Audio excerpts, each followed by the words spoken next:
Yeah, we back, yo. We 1B1. FBA in the building, you dig?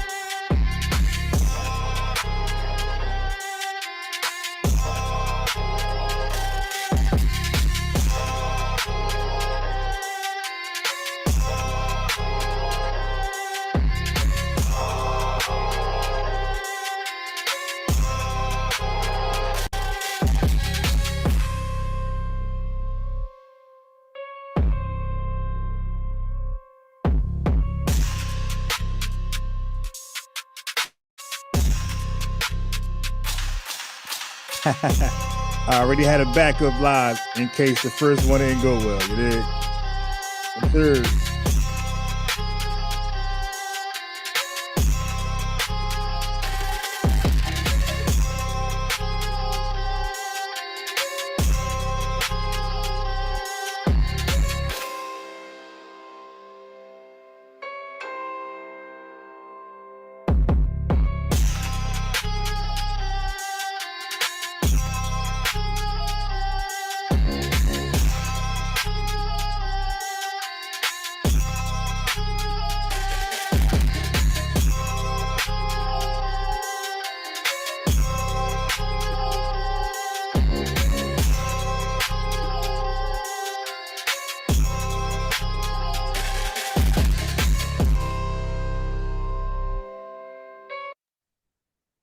Hey, peace.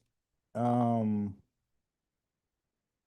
peace. Yeah, you know what? I really don't do reactions off what I just did. It was a request by FBA Convo, and I was going to do this right here because this is more my lane right here. Like I debate black conservatives myself, right? And um, I wasn't going to do it, but I said, let me go ahead and do it. But like high profile, controversial things like that, you normally get flagged.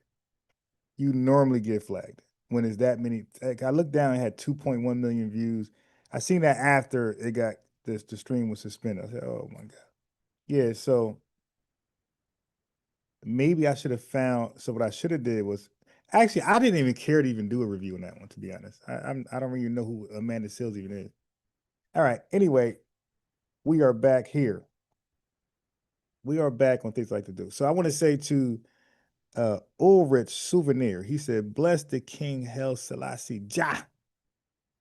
Hey, and I want to just say to Ulrich, if you want to, call in, you want to join me here and have a conversation about Marcus Garvey and his troubles with the law, his troubles with FBA activists, you're welcome to join the podcast with me. Let's discuss the history of this guy.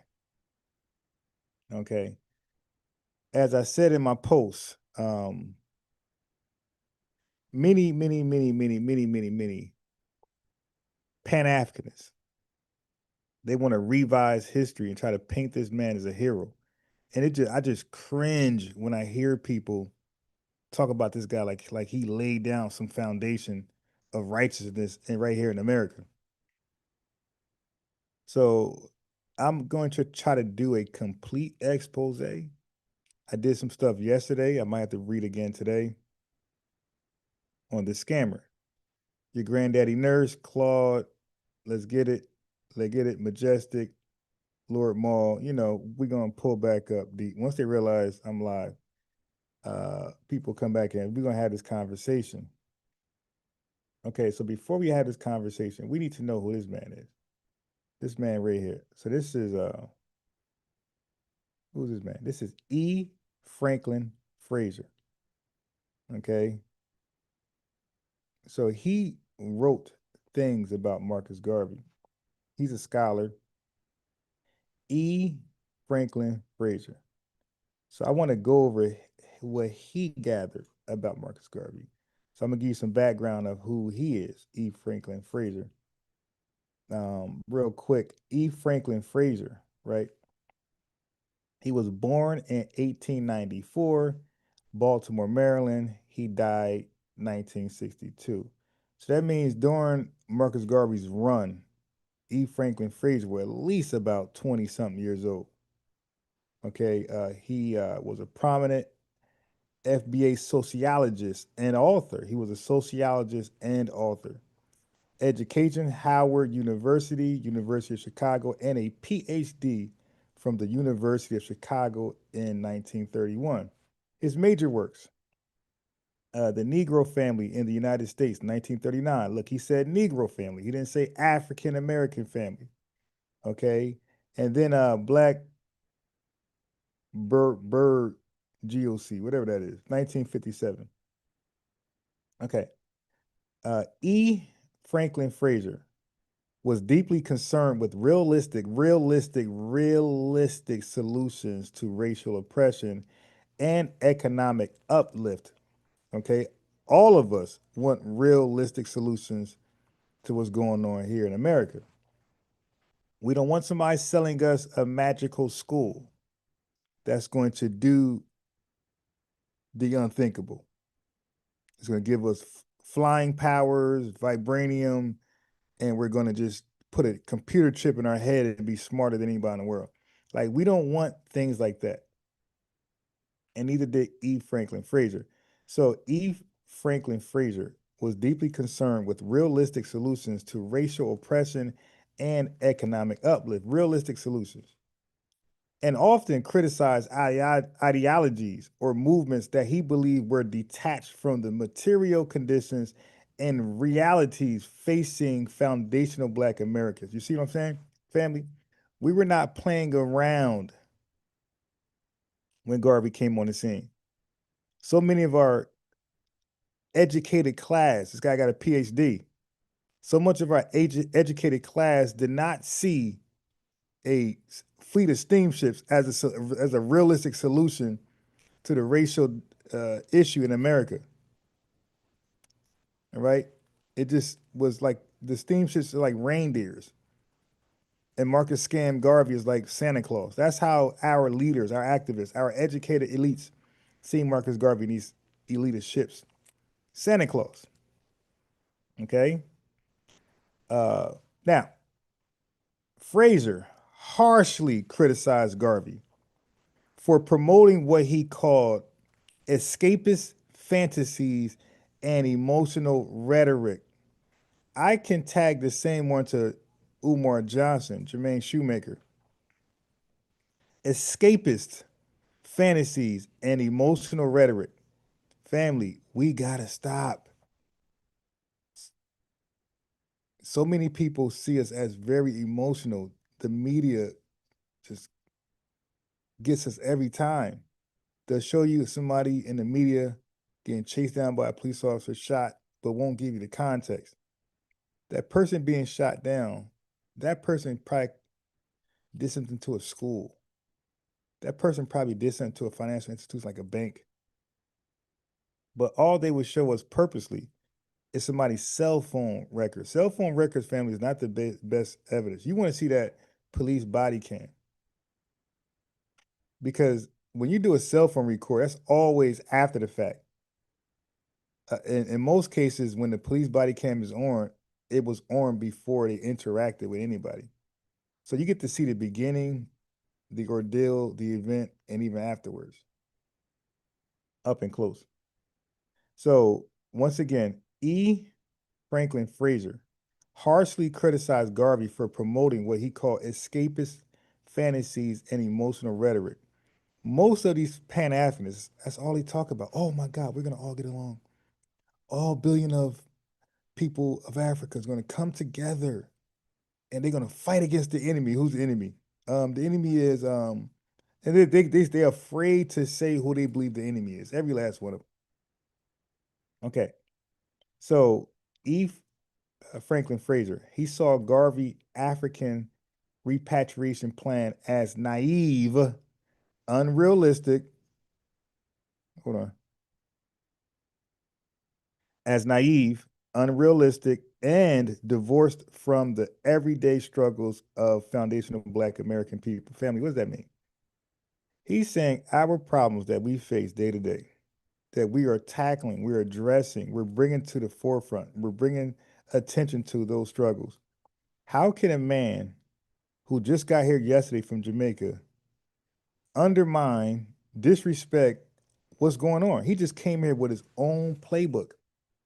Like literally, he came here. You know how you play basketball and you're at a gym, and those who can relate to this, if you're playing basketball and we're playing, and that means we agree to this basketball. So many games went on open gym. How does a guy come in that we don't know from Adam and just replace the basketball with his? Like family, trust me, that's ultimately disrespect. And unless that basketball is clearly the better basketball, you're gonna find yourself kicked out the gym, maybe beat up or yelled at. You don't do that. You don't do it. Just imagine, sisters, y'all can relate to this. Imagine you getting your hair braided, okay? And then the woman gets up, says she gotta go pick up her kid, whatever. And then somebody else you never seen before walk in that store and get behind your head. Okay?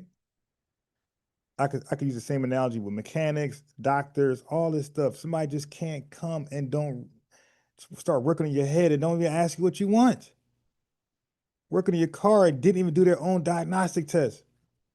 Another doctor wants to examine you but never ask you any questions about what the previous doctor knew. So Marcus Garvey to come to America and don't even understand the climate and just like he came with the attitude like I don't give a damn what these black activists are doing and what they're saying and even how close they are to accomplish something. I'm coming with this plan. I dreamed of this plan in Jamaica. I put it together in Jamaica. I don't give a damn what FBA's got going on. I'm going to insert my plan. Screw them. That's how he came, family. And that's why E. Franklin Fraser said he saw Garvey's African repatriation plan as naive, unrealistic, and divorced from the everyday struggles of Black American people. He didn't care what we were fighting, how we were fighting, how far we were in the fight. He didn't. He just said, "I'm coming with this. Take it, man. This is better." Fraser believed Garveyism played too much on emotional nostalgia, not practical economic uplift.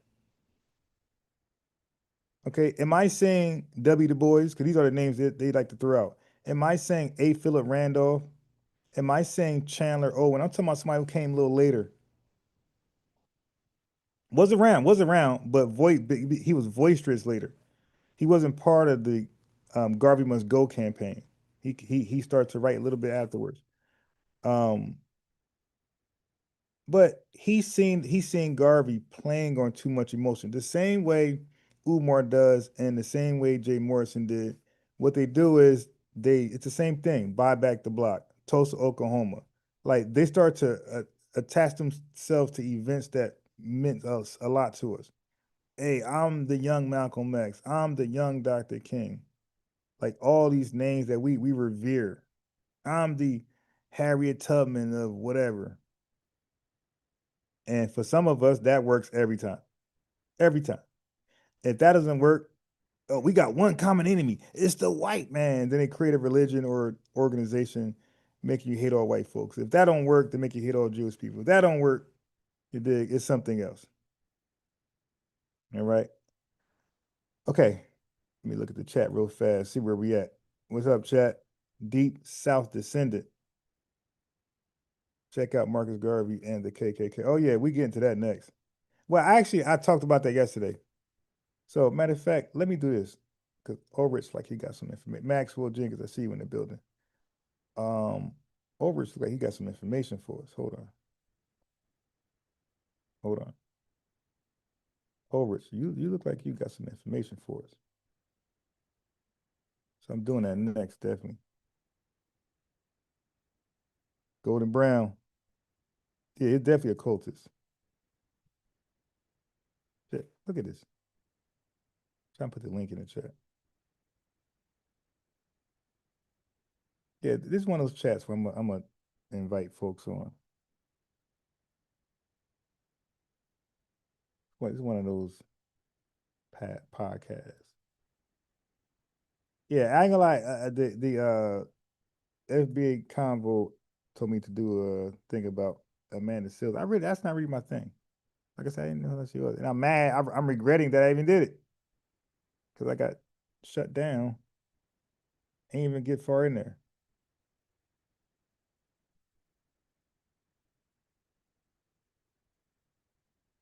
Okay. Yeah, so you got to understand, like people like that, people with that many views, yeah, they're going to protect their intellectual property. Then, like, even though they could flag you, don't mean it doesn't mean you did something bad because people definitely false flag. Um, but that's their way of warning, like, hey man, don't play my stuff. Okay, so now let's get back to E. Franklin Fraser. So he felt like Marcus Garvey played too much on emotion. Okay, and I'm saying a lot of charlatans today, and even after him, who was chanting the white man's the devil, all those folks, same thing, playing on emotions, no real solutions, nothing came out of that tangibly. That's why I like our talking points as FBA because we just say cut the check, reparations, and self-identify, delineate. We're not calling nobody the white man and devil. We're not playing on emotions. We're just saying cut the check. You owe us. Um, so we're going to self-identify, and we're going to delineate. So that's not that's just us making a move. We're not appealing to emotions. All right. So what else? What else? What else? E. Franklin Fraser rejected the glorification of Africa, viewing it as romanticism that failed to address the systemic racism and class inequality in the U.S. Aren't they doing that today?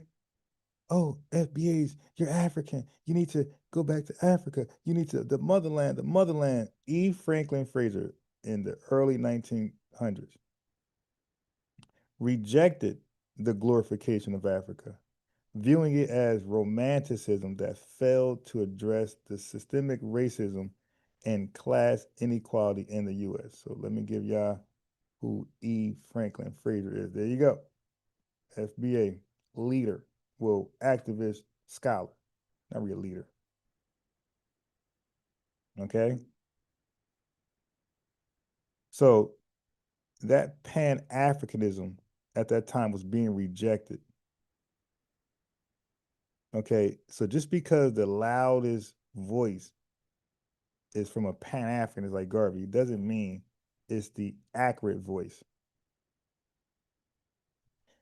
For example, Umar Johnson got one of the loudest voices in America as far as, Black America.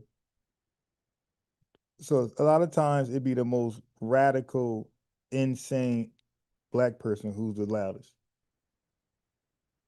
Okay. E. Franklin Fraser, he viewed Garvey's followers as victims of mass manipulation who were vulnerable to delusions of grandeur. So that's funny because today all these Pan-Africanists and tethers, they look at FBA as a cult, and everybody who's not named Tariq are just um, victims of mass manipulation. Well, guess what, Pan-Africanists and tethers? At the time of Garvey, FBA activists, elites, educated class, seeing you clowns as victims of mass manipulation who were vulnerable to delusions of grandeur. Okay, this is a quote by E. Franklin Fraser. He says Garvey did not have a program rooted in economic reality. This sounds a lot like Umar Johnson, Jermaine Shoemaker. Garvey did not, this is a quote, Garvey did not have a program rooted in economic reality. He offered emotional appeal instead of practical strategy. That is an E. Franklin Fraser paraphrase. People like to call him live. Okay. All right. Anyway, where we at? Now, So that's E. Franklin Fraser. He always rejected Garvey. He seen him as a scammer, a charlatan. He seen him as somebody just loud and appealing to the ignorant and trying to run a play. Now, keep in mind, although the masses that Marcus scammed Garvey scammed and scammed, and although the mass people that Umar Johnson scammed, those people have one thing in common. They were all Pan-Africanists or Pan-Africanist sympathizers. So they didn't scam FBAs. You dig? They scammed FBAs under the spell of Pan-Africanism. FBAs who were not under that, like E. Franklin Fraser or W. Du Bois. W. Du Bois called Garvey a dangerous adventurer and a lunatic or traitor. He called him a lunatic and traitor. W. Du Bois strongly opposed Garvey's separatism. That's another thing. We're trying to integrate, at least resources, education, and things like that. Garvey's coming with some separatist views. That wasn't even like, we were not doing that. So he strongly opposed Garvey's separatism and alliance with white supremacists like the KKK. That's another thing, family. He comes over here and don't want to understand us at all, like they do now. They don't want to understand anything, but they want to provide solutions. They do it now. They do it now. They don't want to understand us, figure out the history, the present, and the future. They automatically just, wait.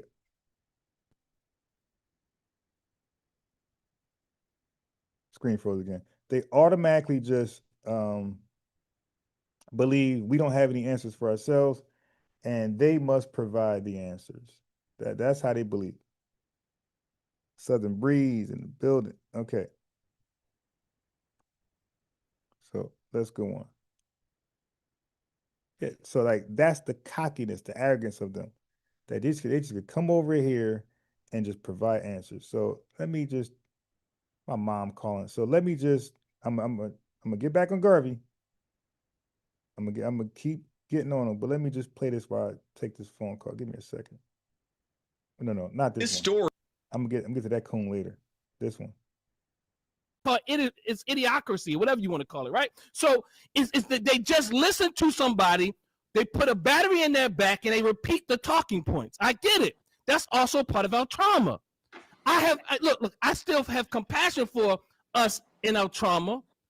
You know, so anyway, what I'm trying to say is too many examples. I'll pass it. By the way, we're the only ones with trauma, but nonetheless, Pan-Africanists. It's too many examples. There's okay, PLM,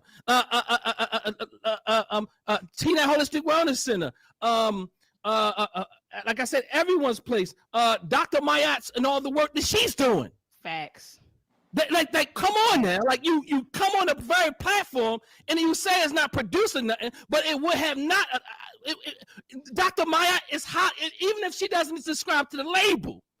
She is heavily influenced, and it sounds like she subscribed to the label as well. I absolutely do subscribe to the label. Let's be clear. Go ahead, Doc. Go ahead, Doc. Influenced by Pan-African thought. Absolutely. Which allows her to invokes the energy in her to go out there and teach STEM education to our children. So what I'm trying to say is, if we look at these things in very from a traumatized sense, we don't understand that Pan-Africanism is more than tangible goods, but the tangible goods are there as well. But we also have to understand this. I'm sorry if I sound like I'm screaming. Is that when we are at war, turn that mic down a little bit. Go ahead. He can scream, Doc. Scream from the top of your goddamn mouth.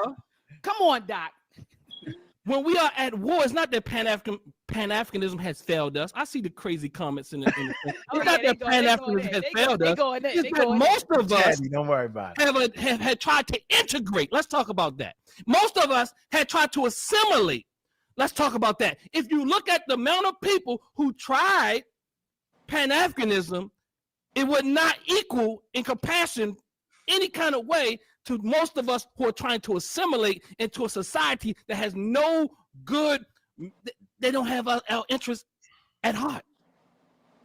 And this is where most of us are going. You're talking about, look, I'm looking at some of Phoenix Rising and all of them. Like, what have the native black fake or Indians done for us?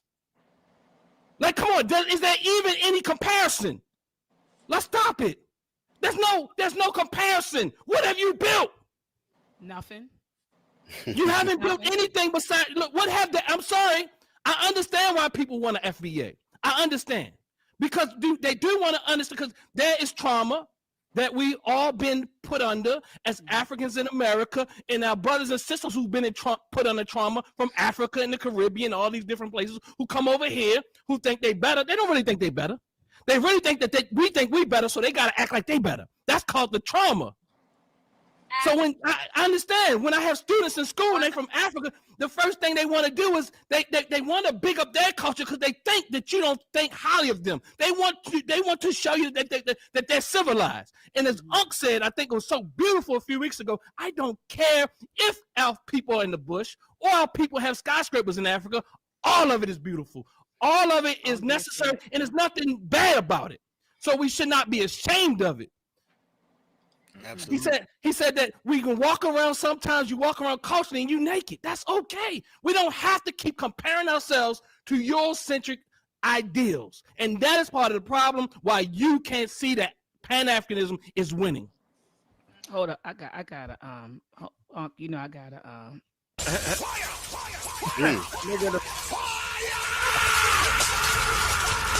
Dr. Saw came in.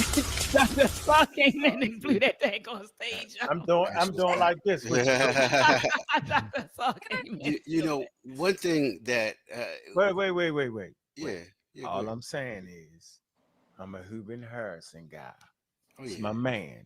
Yeah. Top-notch Yeah. atheist. They all can get You need to get his new book then. You need to get his new book. Oh, I'm getting that tomorrow. While we on there, I'm gonna get that. Top-notch atheist. Everybody want to act like they knew what it was. And he had direct issues with Garvey. He just felt like, wait, so let me. See, I got to go with Hubert. But it wasn't because he was an atheist. No, he wasn't. He wanted to put, yes, it was. That was part of it. Absolutely that. See, we want to soft shoe that part, right? I'm saying his thinking was clearer because he ain't believing none of that. So now he got space to relearn a whole lot of everything. I think he was a gift to African Americans. He gave space in our brains to rethink every damn thing. And I'm gonna stop right there. Go ahead, bro. Hey, hold on. No, you can't stop right there. What was the beef between Hubert Harrison and Garvey? Tell me what it was. Unpack ideological differences. Okay, like for instance, let me say, hold on. I got a little fact sheet here. I always keep a little fact sheet, right? Because when I'm amongst the doctors and the very smart people, I say, man, I got to be ready. Okay. So you're always ready. You're always ready. What I would like to say is that Hubert Harrison and Marcus Garvey were both influential in the Harlem. I missed that. Let me bring that back. I was on the phone. I missed that. Harrison and relearn a whole. Everybody want to act like they is. Dr. Saw came in. Dr. Saw came in. You know, one thing that wait. Yeah. All I'm saying is, I'm a Hubert Harrison guy. Oh, yeah. He's my man. Yeah. Top-notch atheist. They all can get his new book then. You need to get his new book. Oh, I'm getting that tomorrow. While we on there, I'm gonna get that. Top-notch atheist. Everybody want to act like they knew what it was. And I'm gonna text Unc right now and see if he'll come on and speak on Marcus Garvey. He had direct issues with Garvey. He just felt like, wait, so let me. See, I got to go with Hubert. But it wasn't because he was an atheist. No, he wasn't. He wanted to put, yes, it was. That was part of it. Absolutely that. See, we want to soft shoe that part, right? I'm saying his thinking was clearer because he ain't believing none of that. So now he got space to relearn a whole lot of everything. I think he was a gift to African Americans. He gave space in our brains to rethink every damn thing. And I'm gonna stop right there. Go ahead, bro. Hey, hold on. No, you can't stop right there. What was the beef between Hubert Harrison and Garvey? Tell me what it was. Unpack ideological differences. Okay, like for instance, let me say, hold on. I got a little fact sheet here. I always keep a little fact sheet, right? Because when I'm amongst the doctors and the very smart people, I say, man, I got to be ready. Okay. So you're always ready. You're always what I would like to say is that Hubert Harrison and Marcus Garvey were both influential in the Harlem-based activism in the early 20th century. Okay, Though initially supportive, Harrison later became vocal critic of Garvey. Okay, Their rivalry highlighted different paths. That's just what the doctor just said. Different paths for Black liberation and socialism and Pan-African nationalism. Hubert Harrison's approach. His approach was socialist and secular thinking. See what I'm saying? Focus on class analysis, advocated scientific literacy and rationalism, emphasized interracial working class solidarity, and believed in grassroots education and political organizing. I just text see if you hop on. He was the advocate for racial pride and Pan-African unity. Founded the Universal Negro Improvement Association. It's a promoted economic self-sufficiency through enterprise like the Black Star Lines. Focus on mass mobilization and return to African vision. All right. So we just see the two things out there, and there's some points of conflict as what? Harrison accused Garvey of authoritarianism leadership. Disagreed with Garvey's separation from labor and socialist movement. Criticized Garvey's economic ventures as unrealistic and exploitative. I just read that. Said he was exploiting people. It saw Garvey's movement as more emotional and speculative than serious politics. Hey, I just read that about E. Franklin Fraser. Ain't that crazy? And he's reading that about Hubert Harris. So as he's reading it, and as you guys listening, I'm in the background researching Hubert Harris and Marcus Garvey feud. You dig in the background. Man, legacy and impact. Harrison is remembered as the father of Harlem radicalism. Garvey inspired Pan-Africanism and global Black nationalism. Their conflict highlighted the diversity and strategies of Black liberation movements, both influential later activists through long different ideological lines. And we got some books by Jeffrey B. Perry. Okay, got 2 books by him.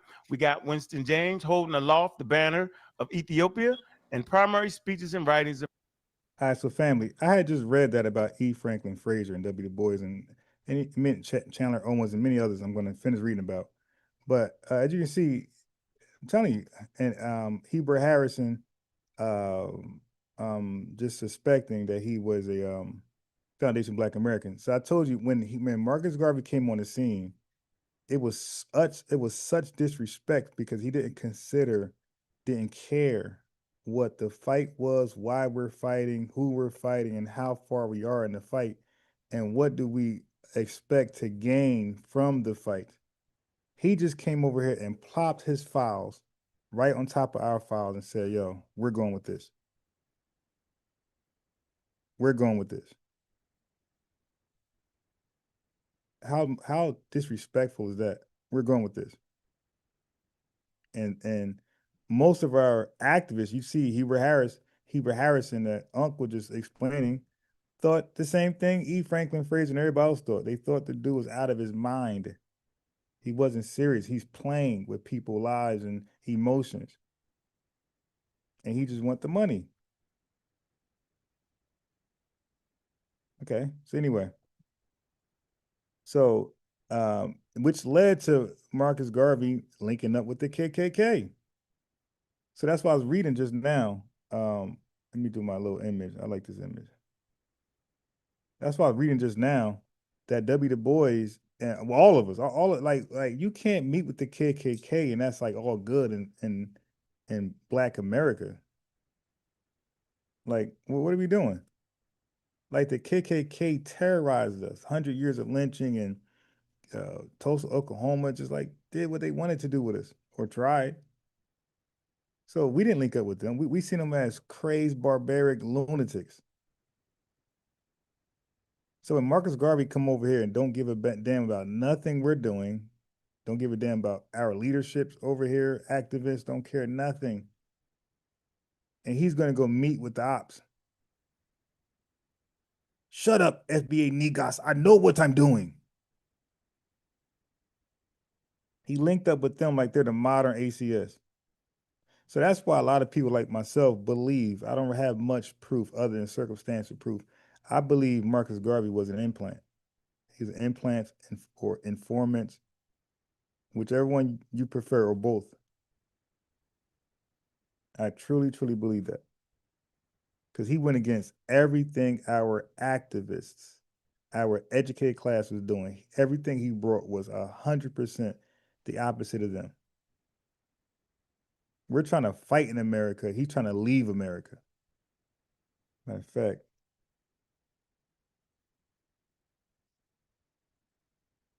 one second.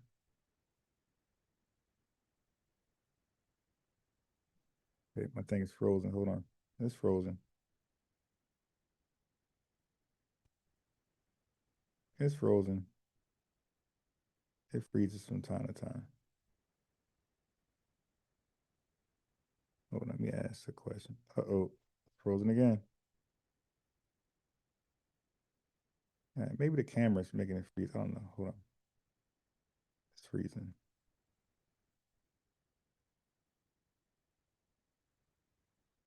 Okay, that's where it's going. All right, well. But maybe I can't show that one. Let me go back here then.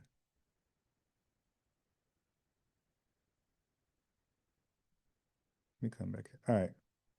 So did Marcus Garvey, oh, I keep getting different answers in this one. Did Marcus Garvey, well, from people, from the Pan-Africanists, did Marcus Garvey want all Black Americans to eventually repatriate to Liberia?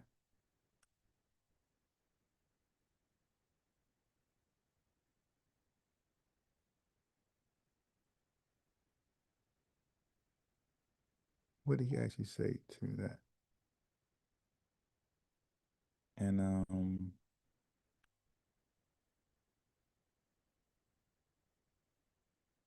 any Black Americans sailed to Nigeria under Garvey's leadership or rule, and what happened to them? Did the Liberian president or any official representative ever communicate that he didn't want any Garveyites or Garvey himself to repatriate to Liberia? And I know this answer, but let's get it all in the air. Harrison, Garvey. So I just like to throw that in there real quick, and I'm glad you asked me because I ain't want to push that button like that. But like they say, ND Williams, 7 Up. Hey, if you stay ready, you ain't got to get ready. While we got Taz Cole in the building. Everybody get American. Dr. Brian No, we got book, Amin Ra. Forbidden Genius of Black Radicalism. It's Mooksix, really dope. LLC. And so, but to the earlier question about what Pan-Africanism has. You want to leave that alone? We can ride by that. I'm cool. No, we can, but I don't. I'll come back to it because Keith Lamont, peace. Here's the thing. We got right? D Mac in the building. People have to identify what we are striving to liberate ourselves from. This is why. So Ulrich says Garvey messed up. History and theory is important. Boot camp peace. Ulrich, why don't you call him? We are looking at what is the biggest threat to the status quo. Mm-hmm. It is not us isolating ourselves from the rest of our people. The biggest threat to the status quo I see you. and the yes, systems of UTV oppression, such as capitalism, such as Western imperialism, is us. Yes, I'm gonna check them out. Connecting ourselves with the liberation struggles of the global South and original people all over the world, right? And so this is why making dream in the building. People.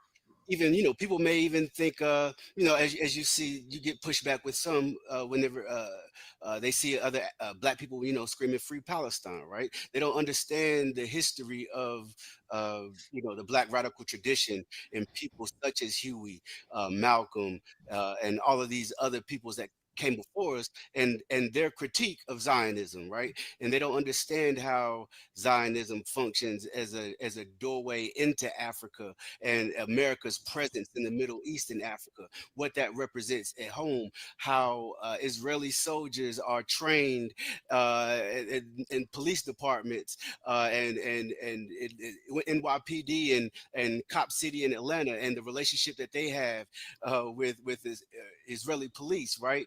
And the surveillance and police technology that will be used to create open air prisons in our communities, right? See, all of these things, white hegemony is not local, right? So if you think that you are going to liberate yourselves by isolating yourselves from the rest of the world, you're sadly mistaken. Individuals don't beat institutions, right? Like, we have to understand that our liberation struggles are connected because it is the same system that is oppressing the entire world, Oh my right? God. And a lot of people, they don't study enough to understand what these systems are. Nobody studies enough. They always make that claim. And that's the thing with tethers and Pan-Africanists. They when they say nobody study enough, they're talking about us. Like, we don't study enough. FB, when I say us, I'm talking about FBA, Foundation of Black Americans. We don't study enough. Like, everybody else does. The African diaspora and the continent of Africa, they all are perfect studiers. We don't study enough. BYT Goat Peace. What did American Dream say just now? Oh, nah, don't. Hey, nah, look. All right, let's not abuse the wrench. Okay, let's not abuse the wrench. You don't have to be FBA to make a comment. As long as the comments are not disrespectful in any way, shape, form, people have a right to, view. Like, we're not trying to make this a cult where only FBAs can come and listen to the podcast. Nah, the podcast is free, it's public. Anybody can come by and watch it as long as they are respectful. And I'm gonna have some terms and conditions. I'm about to put them up sometime. Yeah, but let's not abuse the wrench. Let's not do that, because guess what? Guess what's going to happen when I go somewhere and watch and make a comment? They're going to do that to me, you see, or you. So let's not do that. We are here to represent Black excellence. I don't know why some of you are here, but I'm here, and I want you guys to be here, and everywhere you go, to represent Black excellence, not to abuse it, not to behave like the people we are calling out, right? I want to show better behavior, better characteristics, better attributes than everybody on this earth. You dig? So I even refrain from cursing so much. You dig? So I'm really working on becoming excellent. Fair use, peace. But what we don't want to do, Mama, higher heights. What we don't want to do is abuse our influence. You dig? No, that we let them do that, and then we'll fight fire for fire. But we don't want to engage in that. So if Jamaican Dream put his eyes in the chat, that's nothing wrong with that. He can do that. And yeah, so like, let's be easy on the delete censorship and that type of stuff. Cause a lot of times somebody be like deleted, and I didn't even get a chance to see what they said. Like, damn, what did they say? But anyway, so the way Pan-Africanists talk and the way tethers talk is that we are never studied enough. They always got to keep telling us and teaching us how to do it right. How capitalism, how imperialism plays a role in the destruction of the global South, right? And once we start to educate ourselves the way Walter Rodney did, the way Dude, what the hell is the global South, my boy? I don't know nothing about the global South. I don't care to know about the global South. All right. That's what y'all want to do. You go do that. Kwame Ture did, the way a Malcolm did, or the way a Huey did, then we'll understand the bigger picture. The way Malcolm and Huey did. He ain't really say nothing. What you mean the way they did?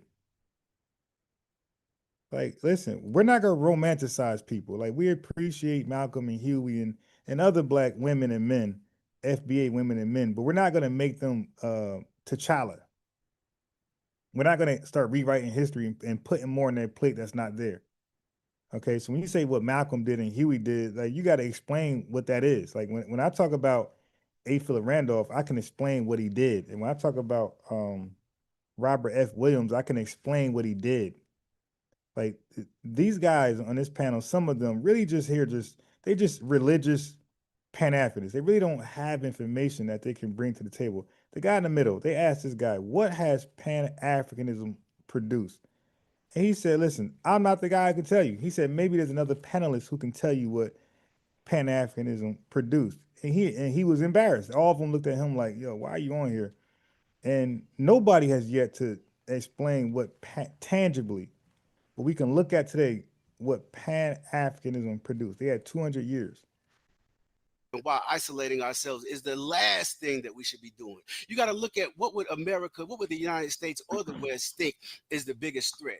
Do you think you're going to get put on any list, right, for saying, hey, I'm FBA and I don't rock with tethers and I don't rock with Nigeria? You think you're going to be on any type of radical list? Nah, they're not.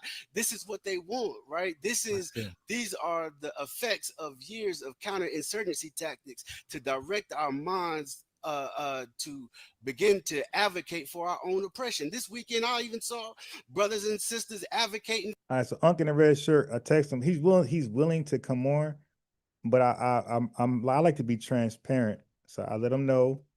I called Marcus Garvey, Marcus Scam Garvey. You know, I'm not trying to let people walk into something, you know, unsuspected. I don't want to present something that is not.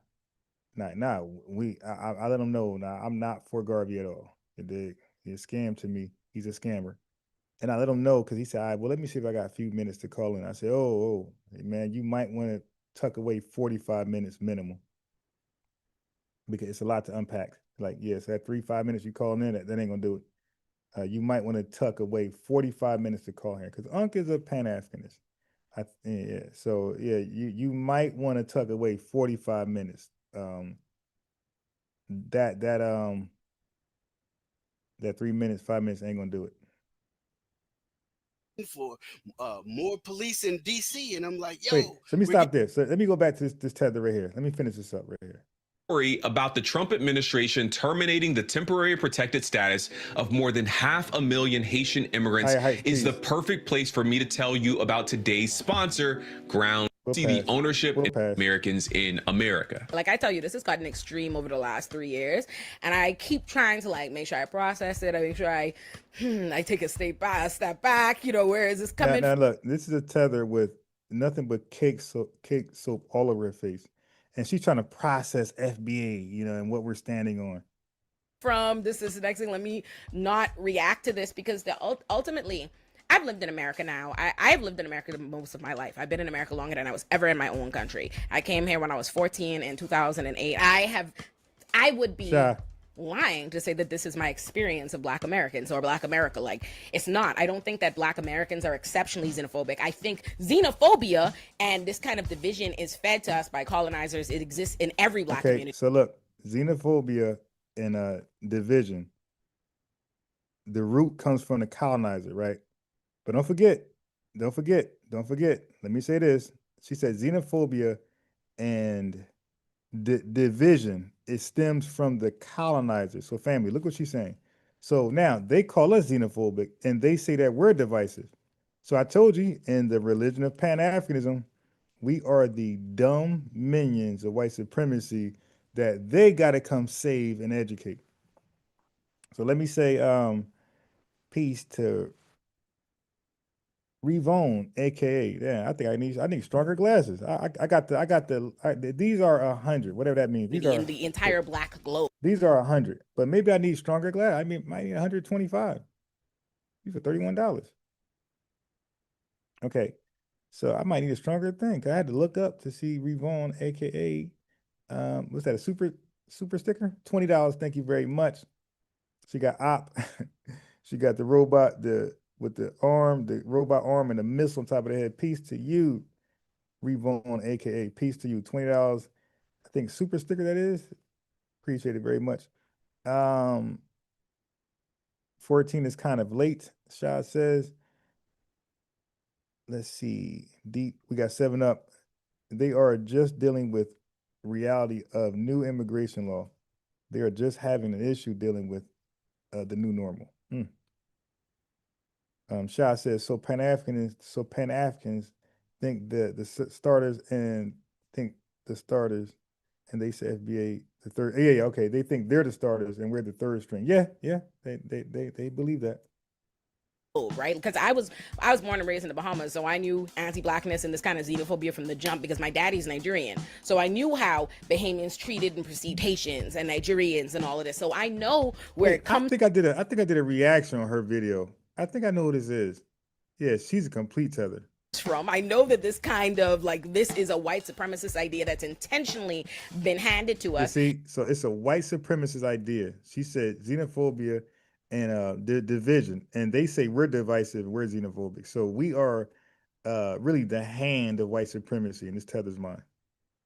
And it isn't my experience that Black Americans exceptionally wield that, but it has risen in the last however many years, because I don't think I ever once heard anybody tell me I wasn't Black. I never heard such a crazy nut ass thing like that. No, you're not Black. Like, you became Black, what, in the 2000s? And you called yourself Black, or some Pan-Africanist called you Black, but you were never Black. You're not Black now. Black is not a nickname. Black is an identifier.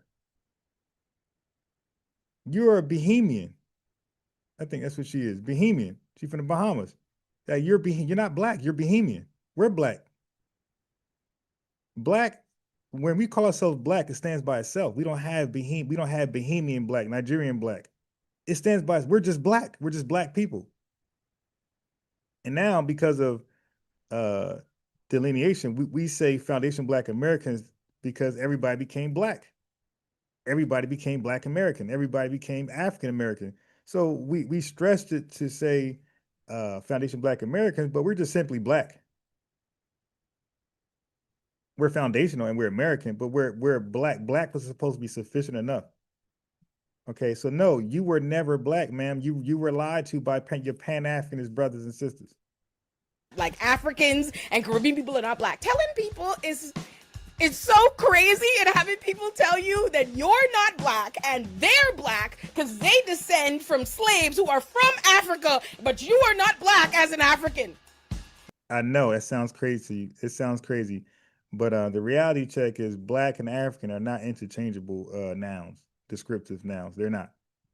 Okay, they're not. Yeah, I know. You're Johnny come lately. You don't understand.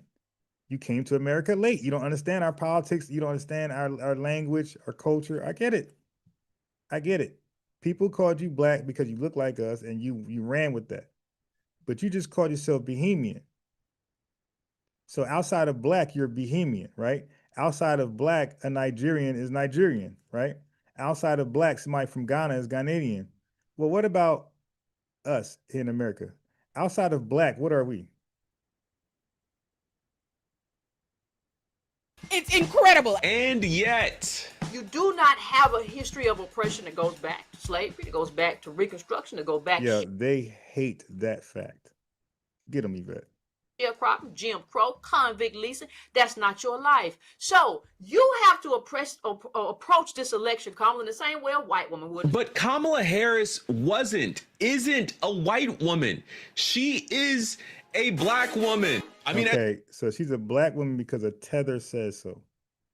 Now, Yvette Carno just explained Black ain't your skin shade.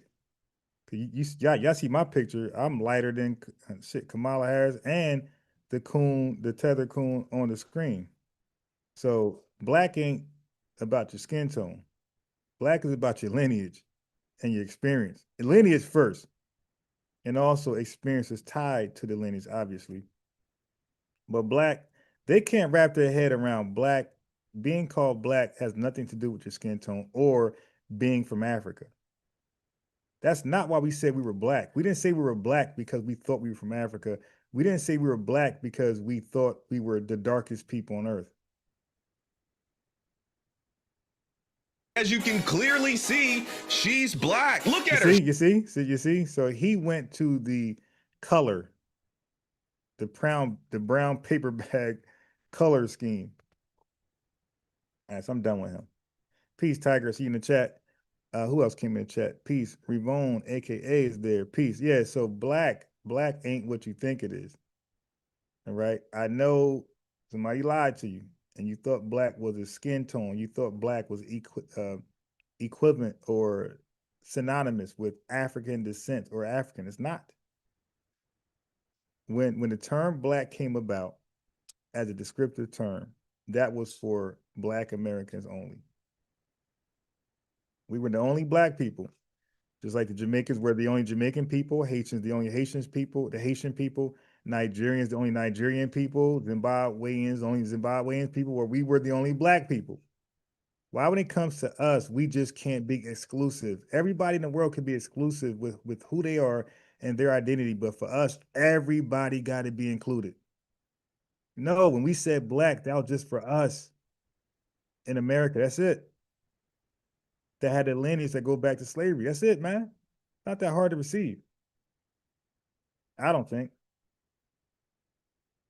Getting to the point where our socialization has white hegemony on autopilot, right? And part of one of the things that we see as a manifestation of this are these new groups that advocate for us to separate ourselves from the diaspora, separate ourselves from the continent, and not just separate ourselves from the diaspora and the continent, but separate ourselves from all the liberation struggles that are happening within the world. Like whenever we look at Haiti, whenever we look at Russia, 1917, whenever we look at all of these Cuban Revolution, what were they fighting against?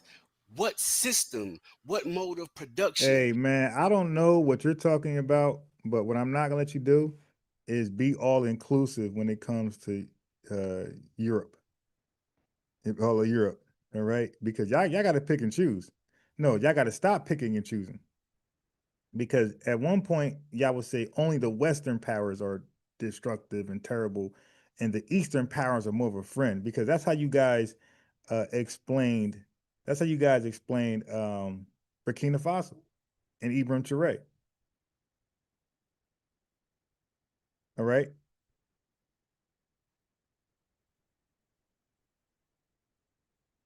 What happened with that? If all white folks were evil and they had this agenda to, to get at Africans all across the world, then why is it okay for Ibrahim Traoré to, quote unquote, kick the French out, but then allow the Russians in? Like, if they're all the same with the same agenda, how is that a difference?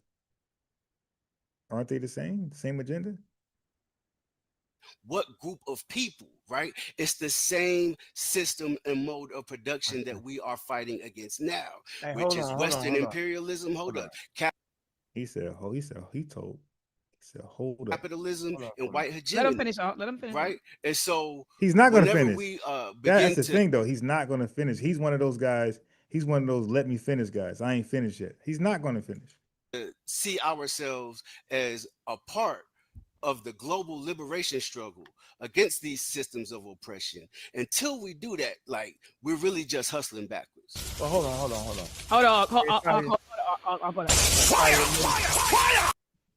Okay, there's nothing deep about that.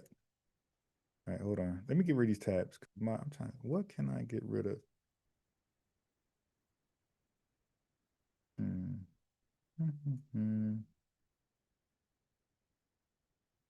Because I got too many tabs going. What can I get rid of?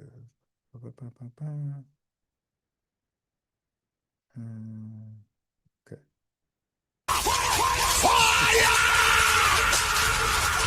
Because my boy just blew it up.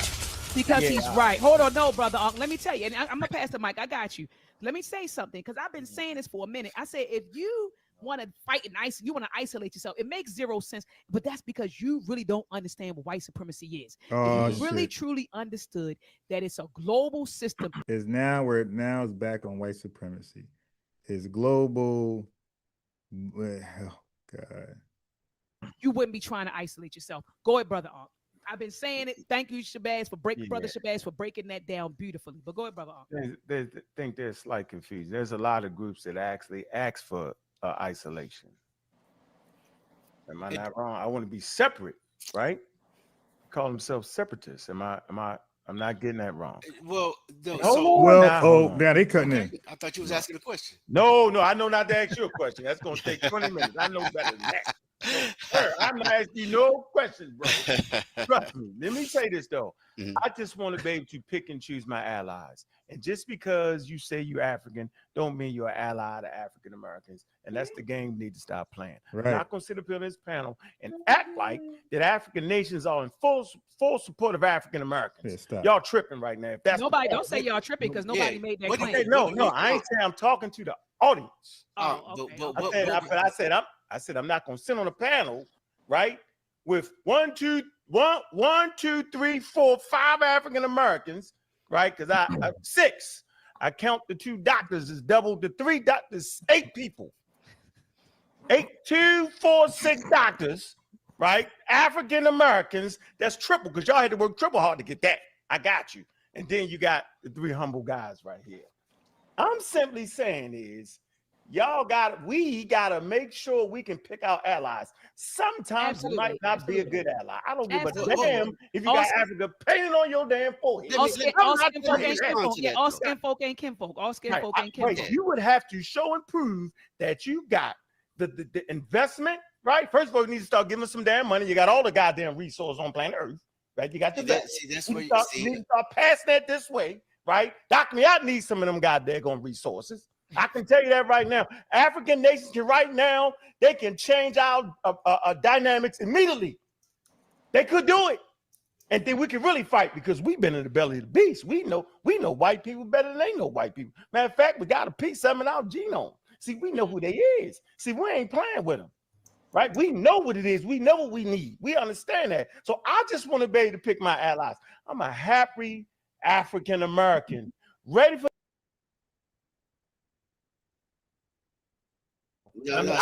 So again, so you gotta let somebody else go. You gotta let them go. Let me respond. I thought they were just having a dialogue, roundtable dialogue.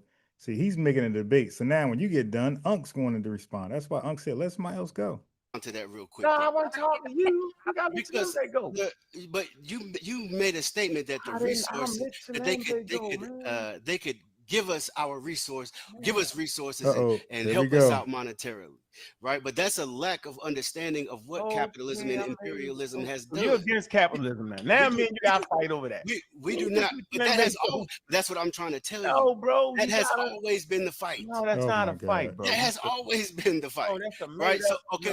So when we talk about revolution, what you tell me, what was the revolution? What was okay? So Peace Tiger Crane Shakir, he said, you described the essence of Caribbean, e.g. Jamaicans, arrogance. They make no genuine attempt to learn FBA perspective in relation to government yet. Right. He said, what? Claude, you funny. This Joker is a clown. Yeah. That dude just be talking. I'm not a frickin' anything. I'm an American. Will Yesharin says African American is a corporation. Look it up on Just Eat. Wow. African American is a dumb term. I don't like it because it doesn't make any sense. He's too old to be talking like that. D Mac says these ninjas sound like they are in 1978 in the playground and nodding out, philosophizing, going nowhere fast.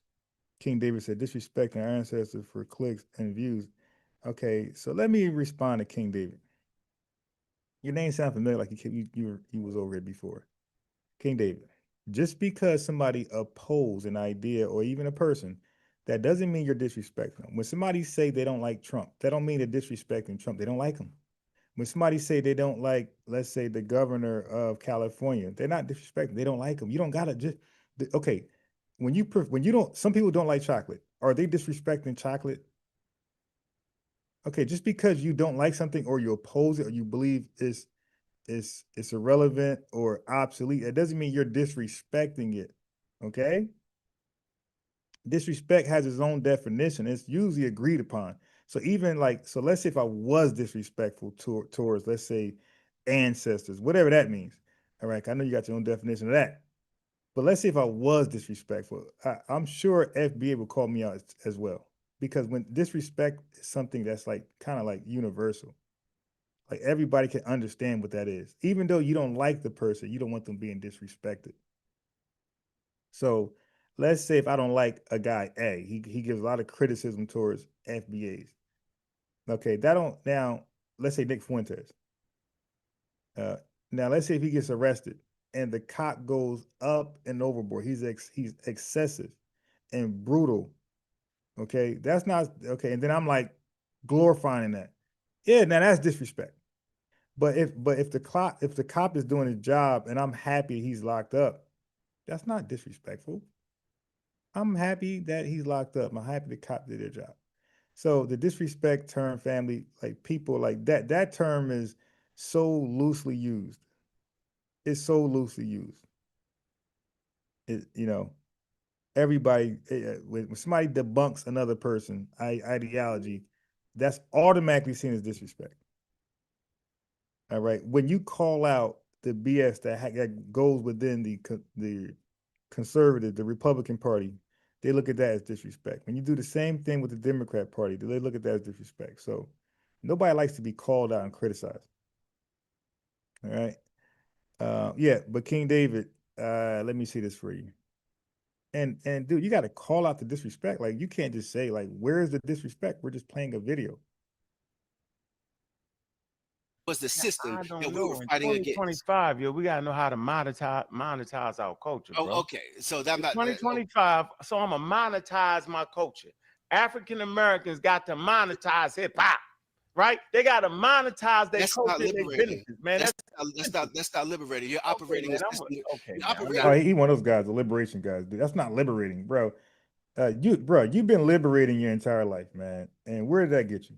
Okay. I'm just telling you, brother. You operate. Listen to that, bro. You don't have to. You don't have to, but you don't understand. No. Listen. I don't need to understand. I want to limit what is the black radical tradition? What is the black radical tradition? I don't give a damn about the black. But this is what we're talking. But this is what we are. My man said the black radical condition. You're not talking about that. You're talking about Umar's failed school project. Is it a stain on Pan-Africanism? You're not talking about the radical thing you just said, dude. They just be lying, bro. No, we not. We talking about 2025, right? And to be serious about it, what does Pan-Africanism look like in 2025? We represent the new crop. So let me say this. It's a new crop. Hold on. It's a new crop, bro. See, I'm not going to do this. Now y'all got me red hot. Listen, man. It's 2025. We are space age goddamn Africans. And you better put a red, black, and green flag on the goddamn moon. Because if you can't think like that, then you ain't going to be able to win. That's not analysis. Okay, that's a great one for me. Where you at, today? That's not analysis. Okay, it's my analysis. I think the doctor was about to say something. I go after him. I forgot. but I think I know the one statement I wanted to say was it's a both and though. It's a both and. Like I think the analysis it does like babble all day long. You can be Pan-Africanist and also decide who you include. Absolutely. Right. So I think like any union or any confederation or anything like that. You don't just like let everybody in, just like if we were in this organization. Oh, you hear these guys? So now being exclusive isn't divisive? Wait a minute. We exclude, they call us divisive. Wait a minute. So Pan-Africanists can exclude and not be divisive. Did I hear that correctly? Yeah, like any union or any confederation or anything like that. You don't just like let everybody in, just like if we were in this organization and we had an African-centered organization. You don't just let everybody into the circle. You might keep them on the peripheral. So it's a both and. So you can be Pan-Africanist and you can decide who is ready to be down for the cause. Oh, but ain't that called being divisive? Right. But I don't think I don't think one wipes that out. No. But y'all forward fingers, though. That's all I'm saying is, like, I say it all the time. Dr. Winkler, Dr. Mayat, I say it all the time. I say, y'all represent the new crop, man. Let me fast forward. Key point. You got to fight for the money that's owed to you, man. Can I say this? And one of the things that we've done is like some people want to act like FBA and ADOS are not building, although they're critiquing Pan-African groups like Cobra. They literally are building off of Cobra, and if Cobra had not existed, they would not have a platform to build off of. Although, oh my God, Cobra is the biggest nothing burger ever. What are you talking about, man? They're critiquing them in a major way. You want to ask what we've done as Pan-Africanists? This reparations talk wouldn't even be a talk. That's a lie. Stop it. Yeah. I like that. So, but what did you build? See, it goes back to now earlier he conceded to the point he doesn't know what Pan-Africanists built. But now he's saying they built reparations, like or the conversation, bro. We're talking about tangibles. What have you now they built? Look over here. The hands up. These guys are starving for a W. They are starving for a W, bro. They said, what has Pan-Africanism produced? So now your sole answer is they produced the conversation of reparations? Is that what you're going to rest your hat on? You guys built the conversation of reparations. And now where did that go? Back to a nothing burger. People had to come behind you and clean up your garbage and do it right. ADOS, FBA had to come behind y'all sloppy mess and clean it up and do it right. So I want to jump in on a couple of things. Hey, killing this real quick, Doc. And I'm also, as everybody else said, I've always told Dr. Maya, I'm a fan of yours. So I'm not even look. Stop this fanboy shit. Stop. They just can't shut up. Taz Cole, the CEO, says the panel is indicative of how maniacal. I can't even see this. I need better glasses. Persons will I gotta like foggy. Person will refuse to admit that they've studied long and wrong, right? Misled by those they trusted instead of simply having a dialogue with their own elders. Yeah, I need a these glasses are good, but I need a stronger strength. This is 100. I need 25, but these things were $31. That won't be happening no time this week. Will Yesharon says African American is a trademark corporation on Justia. That SHIT is dead. 7 Up. No one takes anyone calling himself the moniker Dr. Mayat seriously, right? Yep. The chat says it's sad to see. Yeah. Great one time, then he came back, and then he got to wait again. Somebody got to let this man speak. Somebody. Oh, go ahead, brother Chili B. My bad. Go ahead, brother Chili. No, we didn't know you wanted. You go right ahead. I'll go right after you, Dr. Wright. Try it again. Go ahead, Dr. Wright. Okay, all right. So I'll be quick. So no, take your time. Malcolm is significant, obviously in general, but Malcolm does something significant. 1964. He connects the struggle. So to your point about being isolated, we're struggling in America. The world is watching our struggle. And not for nothing, let me just throw this in there. What did we give the world, African people here who survived and defeated the institution of slavery? We gave them the art of protest. We gave them the playbook on how to wage struggle in the world, period. So if we never want to do nothing for anybody else in the world ever again, we already gave them the playbook to liberation on many levels, how to wage struggle without violence, without full-on war. But Malcolm connects our struggle. So we connect the struggle. Now we're not isolated. We are that 1.6 billion on the continent as well, right? Under 30. No, we are not 1.6 of no continent as well. All right. Let me fast forward a little bit because she's doing this old kumbaya stuff. Harrison also had an issue with Booker T. Washington, and he wasn't wrong. Booker T. Washington did him wrong in that instance. Who wrong? I heard what you said about Hubert Harrison. So Hubert Harrison also had an issue with Booker T. Washington, and he wasn't wrong. Booker T. Washington did him wrong in that instance.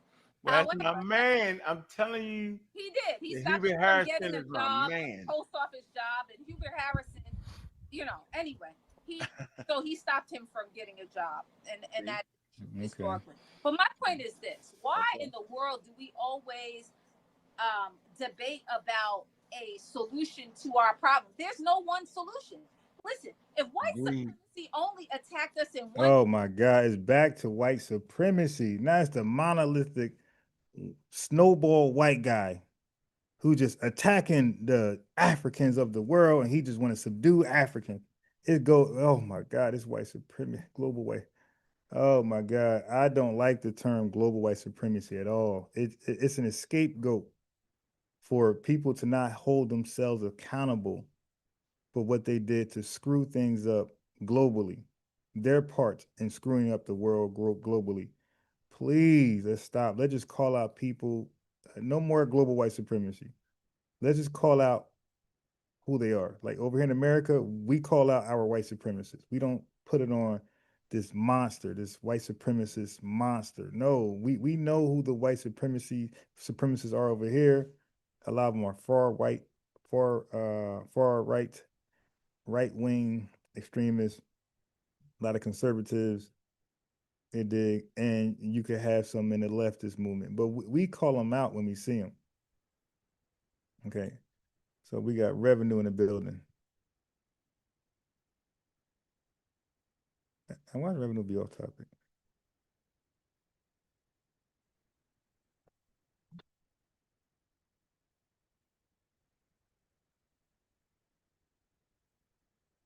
All right, brother. Go ahead, revenue.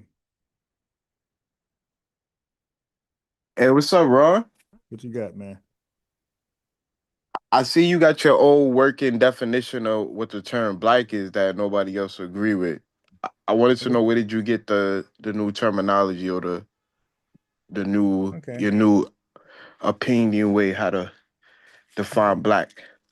Okay, cool.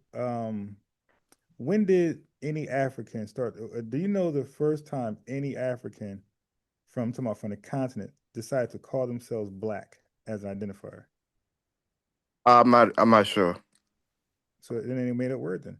So, but what about the island? What about the islands in Haiti? What year did they start to? I ain't talking about one person, Kwame Ture. I'm talking about not one person. I'm talking about the actual island. When did they start to identify themselves as black? What year? I don't know the year. Okay, so Black Americans, you could call us Negroes or colored. What year did we start to call ourselves collectively as a nationality black? I don't know the year. Yes, you do. 1950s, 1960s, right? I don't know. I can't say yes. I can't say no. Then you can't challenge me. Well, that's history. That's history. We know the Black Power. We know the Black Panthers. We know Black Wall Street. We know black this, black that, black that. The black man is God. So that language, and we know we call ourselves black. So we were Negro, colored, and black. That's a fact. We were black. In the application right now, you have black and African American. We know African American came in 1990. So black predated African American as a identifier. You don't know, that's okay. You're Does not from the black country. predates Afro-American? Wait, hold on. Wait. See now, listen. Who called themselves Afro-American? Was that ever a national identification? So I have a mother who's 70. Now you don't, but I have a mother in this country who's 70. I have her best friend, my aunt, which I was talking to you before. You didn't want to have them speak. She's 70. And then I have another aunt in Georgia who just turned 65 today. So now, here's the thing. Which you wouldn't know, did 70-year-olds today? Wait, no. He's got one. I'm gonna my son is here. Okay. So did 70-year-olds, 60-year-olds, Black Americans, did they call themselves Afro-America ever? I mean, that was a term in the 60s. No, I ain't saying term. I'm saying it's a lot of terms, bro.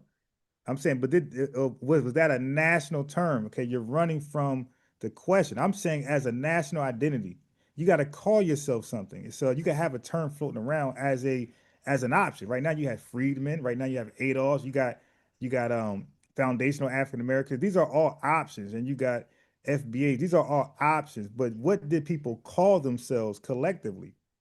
So right now, out of those options, out of foundational African American, that's new. Out of FBA, that's new. Out of ADOS, that's new. Out of freedmen, like right now, people call themselves that today. That's new.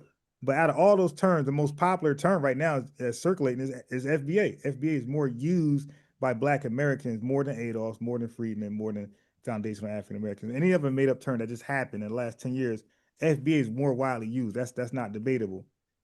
So what I'm saying is you have terms floating around, but that don't mean people call themselves that at the time. In mass numbers. So Afro-American was circulating, but we didn't call themselves that. Again, there's a book called The Black Man is God in America. Black Panthers, Black Wall Street. Where's the Afro-American Wall Street? Where's the Afro-American Panthers, my boy? Where's the Afro-American power? So it was around, but it wasn't as influential as Black. Okay. So can we speed up to 2025 Sure, for a second? Yeah. So you said something about you was talking about the lady. You were saying that Tether don't understand U.S. language. Yeah. And I find it quite funny because when you look at the Census Bureau and they define definition or the Oxford definition or the Cambridge definition of Black, it always says Africa. It always says a person with African origin or descendant from Africa. Well, yeah, because it became, bro. That's why we ran from it. That's why we're delineating and so identifying. We understand that definitions they evolve. Okay, so how many kids do you have? I don't have no kids. Okay, you see what I'm saying? Kid is an evolutionary definition, bro. Kid is not a damn baby. Kid is a baby goat. Okay, so now when we start to use kid and kidding around, it's also as a adjective is playing like horsing around.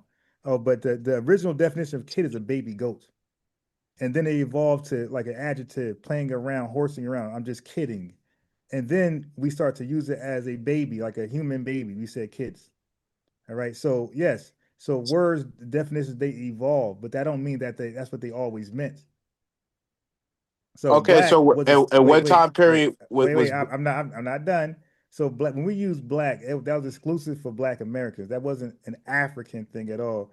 When we said Black, that wasn't extended to everybody dark skinned across the world. That was something it evolved to that as we became more inclusive. We started to call everybody one of us. Like matter of fact, we even said, and a lot of Latinos in the East Coast can attest to this. We start to say that they were Black. We'll look at a Puerto Rican in their face, a Dominican in their face, Cuban in their face, and we say, "You're not Cuban, you're Black," or you're not Latino, you're Black. We call them Black. So we started to call everybody Black, bro, at one point. I mean, to a sense, to some degree, Puerto Ricans do have African descent. But you Are they said Black? Are they Black? Are they Black? Yes. I mean, according to the No, I'm just asking you. Do you consider Puerto Ricans Black? Yes, in some nuance, yes. No. He said certain ones. Family, is this dude really that slow, bro? Do you call Puerto Ricans Black? Yes or no? Yeah, up here in New York, yeah, we call Puerto Ricans Black. Well, where else? So okay. So one in the South, you wouldn't call Black, or Puerto Rican in the South, you wouldn't call Black, or the West Coast, you wouldn't call them Black. Yeah. So they're Black. Yeah, Puerto Ricans. Yeah. Okay.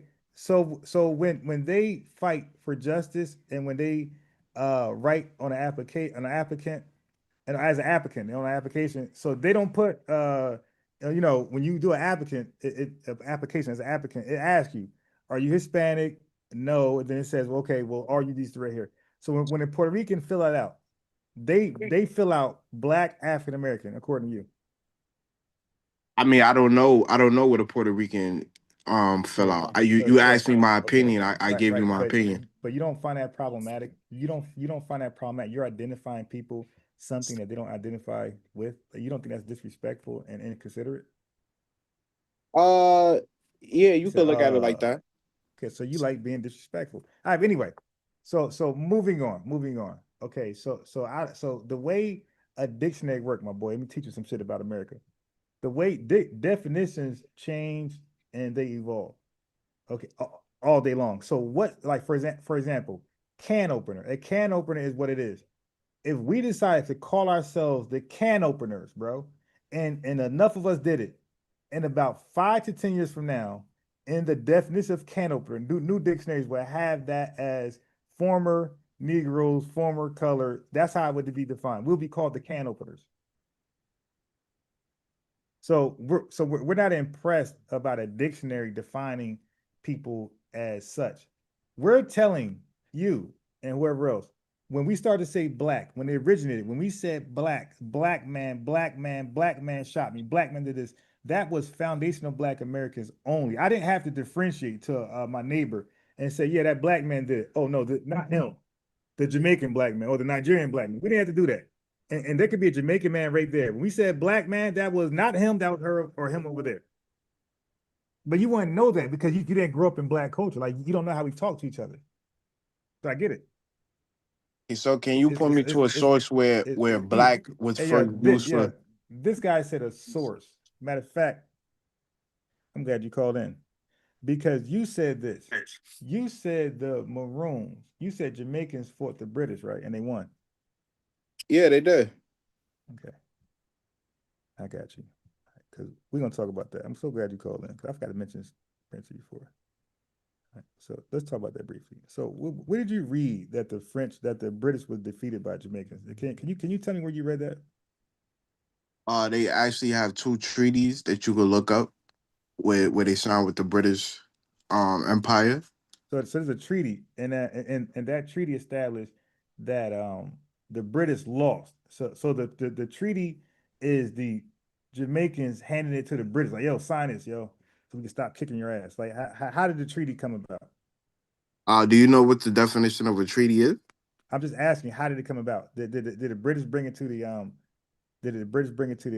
Jamaicans, or the Jamaicans bring it to the British? Like, how'd that work out? The British brought an agreement to end the war, which is a treaty. Okay. And they gave them their own sovereign land, and they worked out some optics of the treaty, and it was signed. Okay, and you read.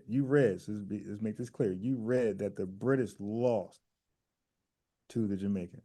I mean, if you sign a treaty, I'm just you signed a treaty. I'm just asking you for the last time. Did they lose the war? Yeah, they lost the war. The British lost the war. And where'd you read that from? Just tell me, like, where'd you go to find that out? I mean, you could go. It's numerous sources. I'm just asking you one. Consensus. I'm just asking you one, bro. Where did you go to find that out? Did you go like some random search on Google, which is okay? Oh no, you could go to the Jamaican archives. They have different sources where you could check it out. Where you could check out the Maroon British War and the conclusion and the agreement the British signed. And you know what? Oh, I mean, obviously, I'm asking that question because I read different, right? I read the opposite. You kind of get that, right? I mean, if you read different, then we could battle out the sources and see which one. Okay, sure. We did that before, and you didn't do good. I mean, that's what you say. No, well, okay, no, you said that. So when you thought that your source said that the majority of slave raids happened, or even equally happened evenly, or majority, it was Europeans. You read that Europeans had little to no effect in kidnapping. Your term. I never said that. Okay, now, bruh, you know I got you. You know I got you, right? You know I got it. Come on, don't do that. All right, listen. You said that the Europeans, they were just as involved in slave raids and effective. They were just as involved and effective in slave raids as Africans. I never said effective. I said they was involved in slave raids. To what degree? To a success rate or a failure rate? I mean, I don't know the degree. No, I'm asking you when you produced it, when you said that. Okay, it's because when y'all say stuff, you're saying it for a reason. Okay, so you were saying, and I'm telling you what you're saying, since you're not saying what you're saying. You were saying that yes, well, barely yes, Africans were involved in slave raids. And you said Europeans were too. So now, bro, somebody had to grab them physically and sell them, or put them in a place to be sold. Yeah, so and I said like last time when I was on your channel, I said yes, Africans was involved in the slave trade. Okay, bro. Listen, like I said, bro, I think you're a little slow, man. Listen, Africans were slave raided, or blacks were slave raided, right? Yeah, blacks. Yeah, blacks. Okay, right. They were snatched. They were grabbed, and they were in a position to be sold, right? Yes, blacks grab other blacks and sold them into slavery. So okay, cool. Now, when it came to grabbing them, why do you say kidnapping? There's no scholarly article that use the term kidnapping. Where'd you read the word kidnapping from when it comes to slave raids? One would think if you're raiding women and children. I just asked you a simple question. When you read about slave raids and the selling of Africans, the word kidnapping never shows up in no scholarly circle at all. So I'm saying, why are you adding your language in a scholarly work? See, that's what Candace Owens did that Piers Morgan had to check her. You don't add your opinion when you're reading facts. You just read Bro, the I'm facts. not adding anything. That's Okay, what the sources say. What source said kidnapping? Even the wiki article says kidnapping. No, it actually says slave raids. It didn't say, bro. Yeah, All right, hey, all right. Hey, look, I could pull up the wiki article. All right. Going forward. Yeah, pull it up. Going forward. How effective were Europeans when it came to snatching up blacks and trying to sell them to themselves? I don't know. I'm not sure. Okay, so what did we read together? When we read it together, how effective were Europeans? They said the Portuguese and the Spanish was vastly successful. Some of them was failed. Some of them, okay. some of them was All right. So family, he's purposefully trying to get kicked off. Okay. Now this guy is slow. This is the guy who called in Tariq Nasheed Radio. His name is Revenue. He called in Tariq Nasheed Revenue on a radio show trying to act like he's smart. Okay, he tried to come here a different name and try to be hard to sort out. Nah, bro, we got you. Your Revenue. Now this guy is slow. Okay, he's disingenuous and he lies a lot on purpose. You can never believe this guy. He lied and he lied to your face. Like I got the video, the audio. And he want to lie to y'all. This guy said, he said that white people were just as successful as Africans when it comes to selling black people. He said like both of them did it basically. So I was like, nah, bro. Like, where you get that from? The slave raids, the selling were from Africans, and the buyers were Europeans. That's common goddamn sense. Like, how would it be a slave trade family if Europeans were grabbing up blacks and putting them on it? Who are they selling to, themselves? Yeah, I put the wiki article in the chat so you could actually read it verbatim when it said kidnapping. Okay, cool. Okay, so yeah, but let me mute you real fast because matter of fact, I don't even know why you call in because you lie so much, my boy. Oh, matter of fact, I won't kick you off just yet. Let's tackle this maroon thing first. Okay, because so he's being disingenuous. He's being disingenuous on purpose because he know that all of us don't have like that type of tolerance for these guys lying. All right. So let me see. Let me get this real fast.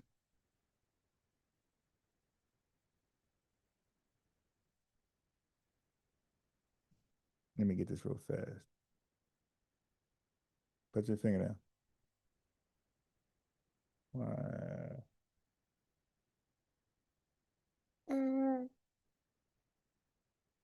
Let me just get this real fast.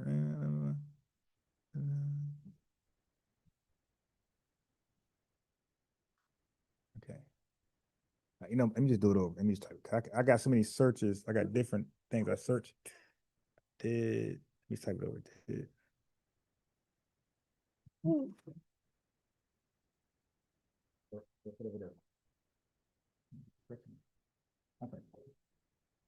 All right, let's do it again. Let's do it fresh. Okay. Yeah.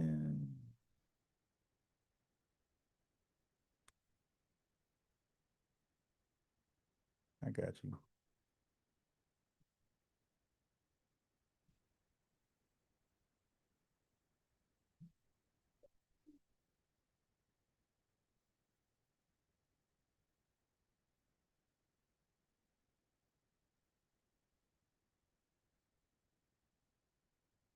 Okay, cool. All right. So while this getting pulled up, let me play a little more of the video, and then you can come off mute.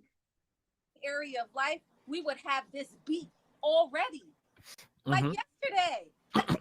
Just one. So we are attacked in every area of life. So you come off mute. I'm just playing this until the research pulls up. Is no one solution. We must attack it in the same way that it attacks us in every area of life with multiple methods. Okay, so that's it. They throw the kitchen sink at us. We need to throw the kitchen trying to get sink up. back. It's There's going to not call a one in. solution. I always think that's such a stupid thing for people to think. I ain't gonna be you know on what I'm long. saying? I mean, like, really, why would we have one solution? And that's an age-old mistake.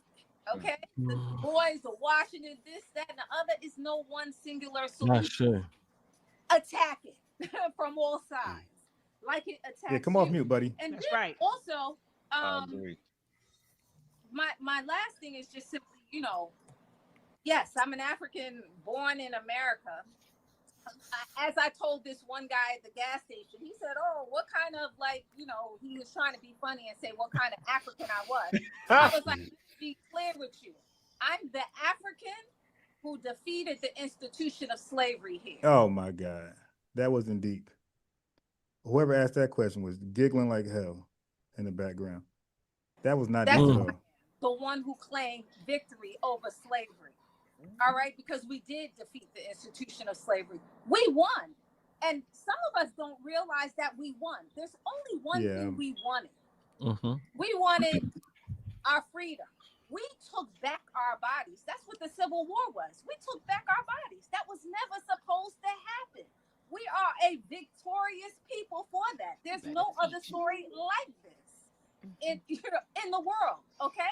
And white boys know it. They have said it. I could show you in the historical record where they say that the story of African people in America is an epic story, okay? 250 years of enslavement. Hey, Revenue, are you African? Yeah. Hello? Yeah, can you hear me? Yeah, are you African? Yeah, I'm African. Which country? I wouldn't say a country. But Africa's a continent. Like if you are an African, you are from a country. Like every African.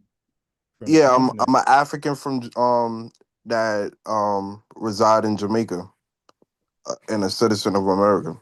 Yeah, which country of Africa are you from? Well, I descend from the Ashanti people from West Africa.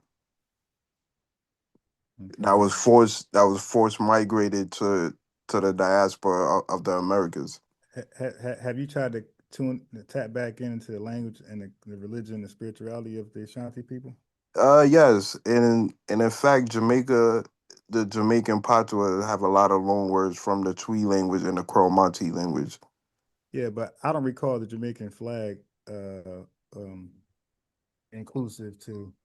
Yes, it is. It's the same. Ashanti. Yes, the same colors of the Jamaican flag. It's the same color of the Ashanti flag. It looked like the British flag to me. I mean, that's your opinion. The Jamaican flag pay homage to the Ashanti tribe flag.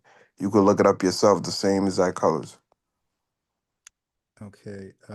Now. Okay. Let's get some facts here. So you said the Maroons of Jamaica defeated the British. Yes, they forced them into a treaty, and they got. Brother, the language is very simple. Yes. Okay. Okay. Can you find that and put it in the chat? Can you find where the Maroons defeated the British? Can you put that in the chat? Yeah. I give you sources. Yeah. No, just put in chat. Just something to read. Where they defeated the British. That's all. And we'll read it together. Because I kept asking you, like, hey, are you sure they won? You sure they're okay? Yeah, they won. Okay. Yeah, they won. Okay. Give me the link. Is it gonna be wiki too? Can you give me a wiki link since you like to use wiki? Give me a wiki link where the Maroons defeated the British. Give me a second. Yeah, you got time. You got time. I want a wiki link since that's what you use for other things. Give me the wiki link where the British took an L to the Maroons. Years of freedom, and we're looking them eye to eye. So there's that. So I told the guy in the gas station. Yeah, I put the wiki for you in the back. Okay. Let me check this out. Of slavery. Point being, later on, he said to me when he saw me, he said, "Oh, hi, my African friend." I said, "Yeah." He said, "You're the African who defeated slavery." I said, "That's right. And don't you ever forget it, okay? Because he was identifiably black, but would not be or consider himself African, right?" So anyway, there's that. My point. So how many wars did they have? They had two major wars. The first Maroon War and the second Maroon War. Okay, and the Maroon. So you saying the Maroons had won both, right? Yeah, they eventually offered the British government a treaty after I'm just, bro, you keep adding more. I'm just saying you're saying they won both wars, right? Yeah. Okay, that's what I was asking. Okay, so let's see what we got here. So here, let me just share the screen.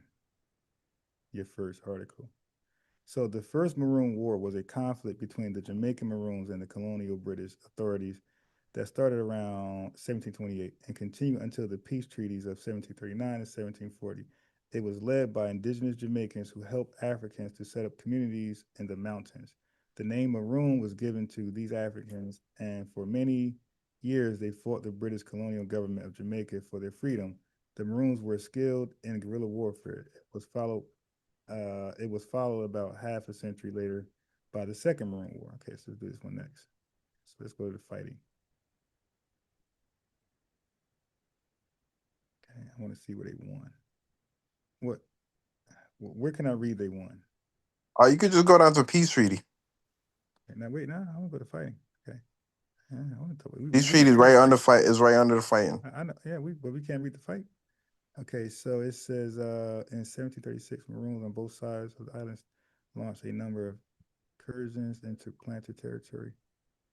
They were, and by the way, family, just for the record, these Maroons, these Jamaicans, they outnumbered the British like 100-1. So you got a source for that? Yeah, sure. Yeah, of course. What the hell? Of course, that's easy. All right, so family, all of the colonizers were outnumbered. What are you talking about? Just get the people props. They defeated the British. Where? Something that you did. Something that your people didn't do, bro. Just get them their props. Where does it say it though? Okay, so now let's go to peace treaties. Because you said here it's gonna say it, right? Yeah. Okay. So in 1739-40, the British government in Jamaica recognized that it could not defeat the Maroons. So they couldn't do what? Okay, now watch this. Now look how dumb this guy is. They couldn't do what? They couldn't defeat the Maroons? No. Yeah, they couldn't defeat them, family. It's called a stalemate. I'm a chess teacher. When I'm playing chess and I can't win, that don't mean I lost. So they couldn't defeat. So now, see, listen, bro, we're smart over here in FBA land. All right, you tethers are stupid. So it says that they could not defeat the Maroons, so Trailwani offered them peace treaties instead. Okay, and that don't mean that they won. Let's go here. Okay, watch this. Now we're gonna talk about the second one. So you know I got my own research. So look, it says they did not defeat the British in the sense of overthrowing colonial rule, but they were successful enough to force the British to negotiate and sign peace treaties, which was highly unusual for enslaved or formerly enslaved people in the 18th century. So it said, look, the Maroons of Jamaica did resist and fight the British to a stalemate, you stupid tether. Who do you think you're talking to, man? And even here, it says that they cannot defeat the Maroons doesn't mean they lost. Just like the Union couldn't defeat the South, the Confederates. It was a stalemate there. And then we entered the war and we tipped the scale. So we got a real W.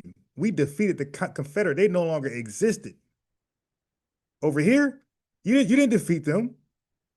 You did. You fought a war. And they couldn't wipe you out, but you guys were enslaved. Now watch this. Let's do this. The Second Maroon War. Now look at this tether. The Second Maroon War. The British again tried to reassert full control, particularly over the Trelawney Town Maroons. After brutal fighting, the British deported hundreds of Maroons. Y'all still getting deported to Nova Scotia and later Sierra Leone. This time, the British crushed the rebellion, and the Maroons did not win. Come off mute. Come off mute. Yeah, so you're comparing. Not comparing. Not comparing. I gotta mute you, bro, because we're gonna speak to what I'm speaking to. Nowhere it says the British lost. Nothing you said they lost. Nothing I read said they lost. One source said a stalemate, and what I read from Wikipedia said the British did not win. It's a stalemate. You don't win in a stalemate. Okay. Let me see what my chat talking about. In a war, you have objections to reach. Okay. So if wait, no, stop. You want to start talking over me now? Stop. I'm talking about the Second War now. In the Second War, it says the British crushed the rebellion and the Maroons did not win. Is that a fact or that a lie? You said they won both wars. Yeah, they signed the British signed two. No, I'm asking about winning a war, a fight. I ain't talking about signing a treaty. I'm saying look, let's read it together. After brutal fighting, the British deported hundreds of Maroons. That's an L to Nova Scotia and later Sierra Leone. Then it says the British crushed the rebellion and the Maroons did not win. Did the Maroons win the Second War? According to that source, no. So in the Second Maroon War, the British prevailed. Now watch this. Did Jamaicans or Maroons defeat the French? No. Jamaica was a British colony, and the Maroons only fought against the British. However, Pan-Africanists like you sometimes conflate this with the Haitian Revolution, where the enslaved population in Saint-Domingue, now Haiti, defeated the French military under Napoleon Bonaparte,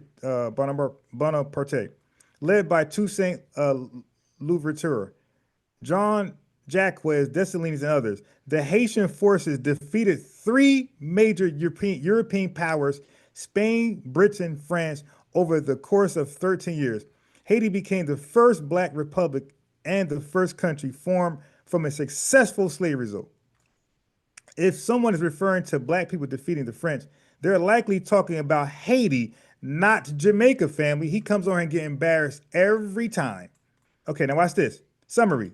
You got to do the summary. Claim. Maroons defeated British. Partially true. They fought to a draw, dummy. In the first Maroon War. Did it say partially true? Did it say partially true? No, partially true. They fought to a draw. Yeah, so okay, right. True. Okay, yeah, you sound dumb. He's right now he's embarrassed. And secured treaties. The British crushed them in the second. Okay, come off mute. Come off mute. Okay, so now make it bigger. See if I can read. It's small. You gonna need. Did it say Haiti was the first Black republic? Brother, or are we gonna read the research or read? Go ahead. If not, I'm gonna throw you up. Go ahead. We know what you do. You lose and you move the goalpost. Okay. Let me get back to it. Oh, hold on. Shit, Michael, we over there. Let's go move on.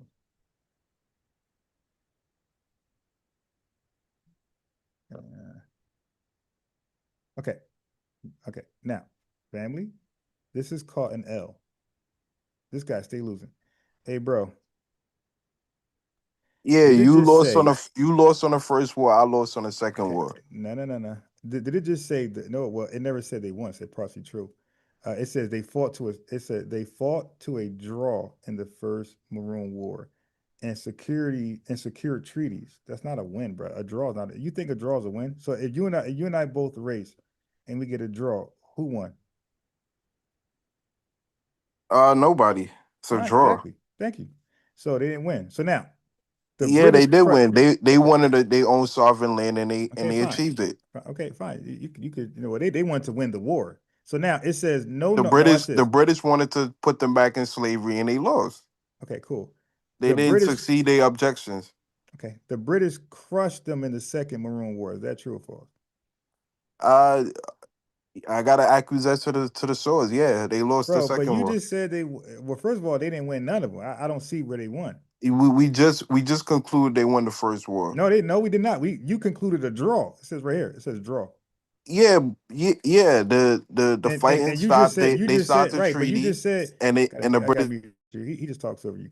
You just said a draw. There's no winner. Now you're saying a draw. There's a winner. I mean, that's why I asked you. Do you believe a draw somebody wins? You said yes. Okay, but family, he said they won the second war. They got crushed and deported out the goddamn country. How you get deported? Like how do your colonizer deport you? That's crazy. They went to Nova Scotia. So black people in America wasn't deported out of America and sent to the Caribbeans? Are you crazy? I don't know what you're talking about, bro.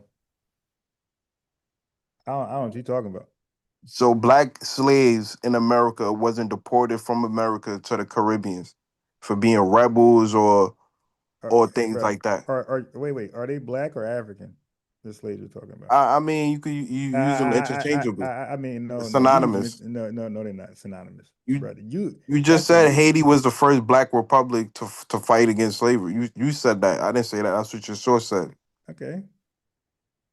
And yeah, just like they use Africans, just like when you read the source about Jamaica, they said African slaves. They didn't say Jamaican slaves. They said African slaves. Hey, do me a favor. Can you read this right here? Wait, I'm gonna put a box. This is for you, since you like to educate folks. Can you read this right here? Wait, well, goddamn, where'd the box go?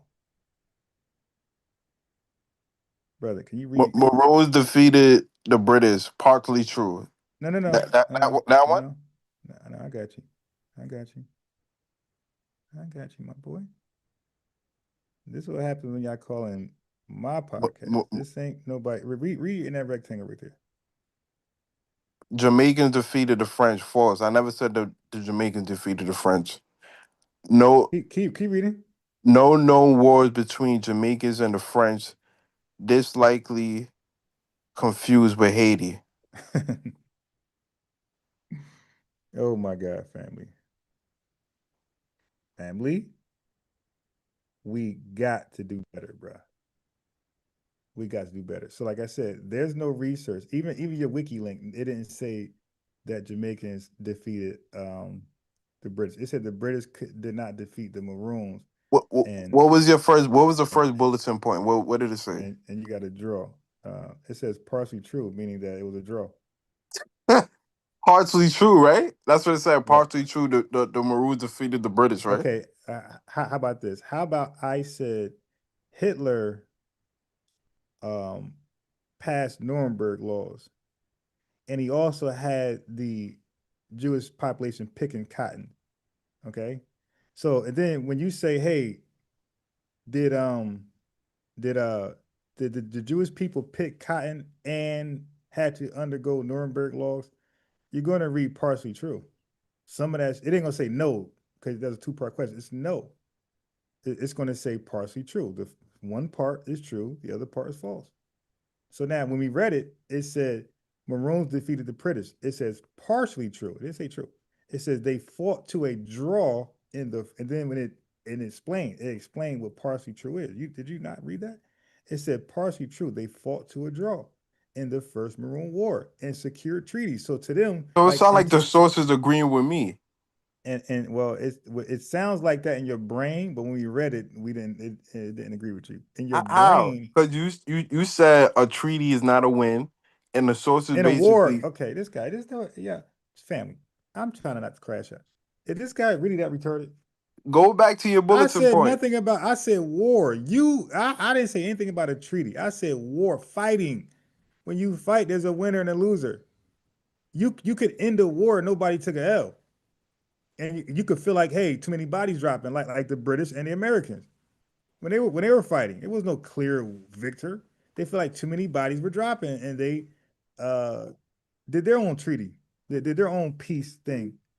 You can end the war because you feel like it's too much damage happening on both sides without there's a winner and loser. Okay, the Palestinian Israel conflict, the Iran and Israel conflict, like who's the real winner? Like, they agree on peace treaties. The winner usually stomp you out, and then you got to agree to all their demands, like the second war between the Maroons and the Yeah, or like the first war where the British, Well, bro, hey, all I know is this: I read they fought to a draw in the first Maroon War, and the second war, I read they got crushed like a damn cockroach. Yeah, so they Yeah, 1-1. That is not no. If you get They got one victory, one loss. No, yeah, well, bro, I didn't read the British getting crushed. Okay, they said they crushed them like a cockroach and then deported them. I didn't read the British getting deported. And matter of fact, this is 1728. I believe that they were running that colony all the way to 1962. So not only did they crush y'all, they still they still have their sovereign land to this day. And their rulership was kicking y'all butt. That's why a lot of Jamaicans today don't believe you got real sovereignty. They don't believe that country is independent. So many Jamaicans say, nah, it's not independent. Okay, but they got crushed like a cockroach. There's no second war if the first war you won. Why is there a second war? You won. Do you got to your terms and demands is going to be met? You got crushed, man. It said the word crushed. Do you got a source for it where it said that Black Americans was a decisive role in the Civil War? Yeah. I made that claim earlier. I got you. Yeah, I want to see where it says Black Americans was the deciding factor for the Civil War. Family, now y'all know I'm the guy with the clips. If you don't know, I'm grinding. I got the clips. I got the clips, baby. I got you. I'm not you.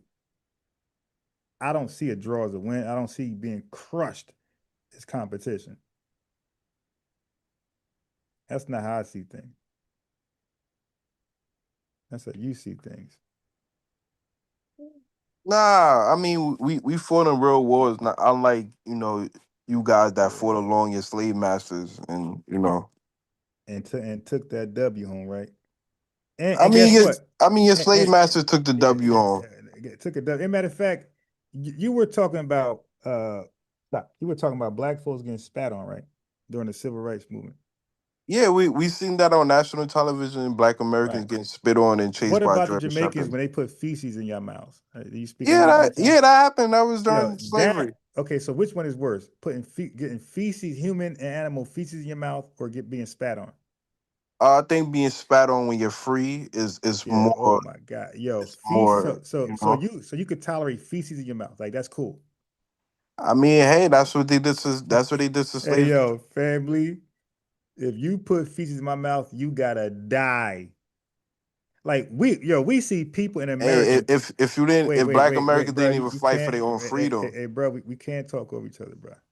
Like when you go to talk, I'll let you finish and I go. Family, you see in 2025, people getting spat on all the time, and they either fight or they walk away or whatever happens. They call the cops. Family, if somebody put feces in the next person's mouth, you're going to die. Ain't no calling the cops. Ain't no fight. You're going to die. They were putting the British man was pooping and saying, "Open your." I got to do number 2. Open up.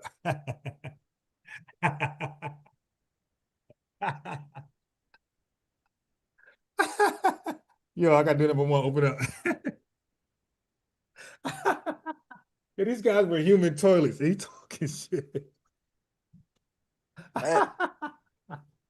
You guys were the first bathroom. The whole world watched your ancestors run from dogs and water hoses. You were the first bathroom, bro. You guys are very innovative. You were the first human toilet. Hey, yo, no wonder folks like that.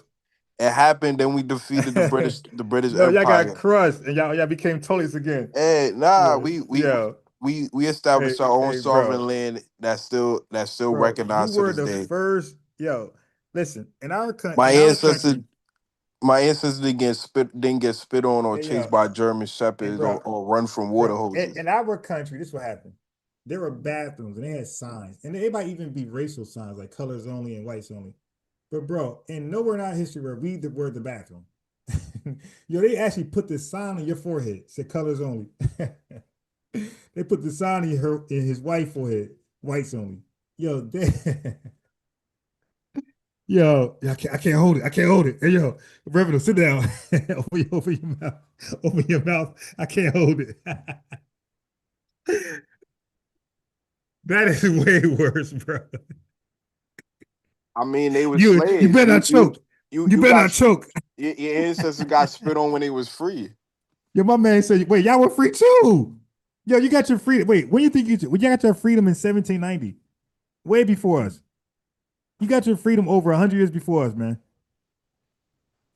What are you talking about? These were slaves that. Oh, yeah. You got your freedom in They wasn't free. 1790, family. Hey, no, you got your freedom in 1790. Hey, family, I can't hold it. Hey, yo, he was like, was it British? He was like, yo, hey Blake, what are you doing, Blake? Why you twisting around? I can't hold it. Well, tell the Blake Revenue to open up. Okay, good idea. Revenue, open up. You better not choke. What you think is worse? A people that's free? Yo, my man, wait, yeah, yo, we both were free, family. Don't let him lie to you. 1790, they were free. Okay, so now he's mad. He's mad. Ain't no such thing as extra free. Free is free. Yeah, okay. you was free. You was free. You was homeowners. Right. And look, we were, and what? Look at this. And look, I'm gonna type in right now the ratio, the population ratio between Jamaicans, because he said he don't believe that, right? Watch this. You said 100 to 1. That's what you said. Right. You said 100 to 1.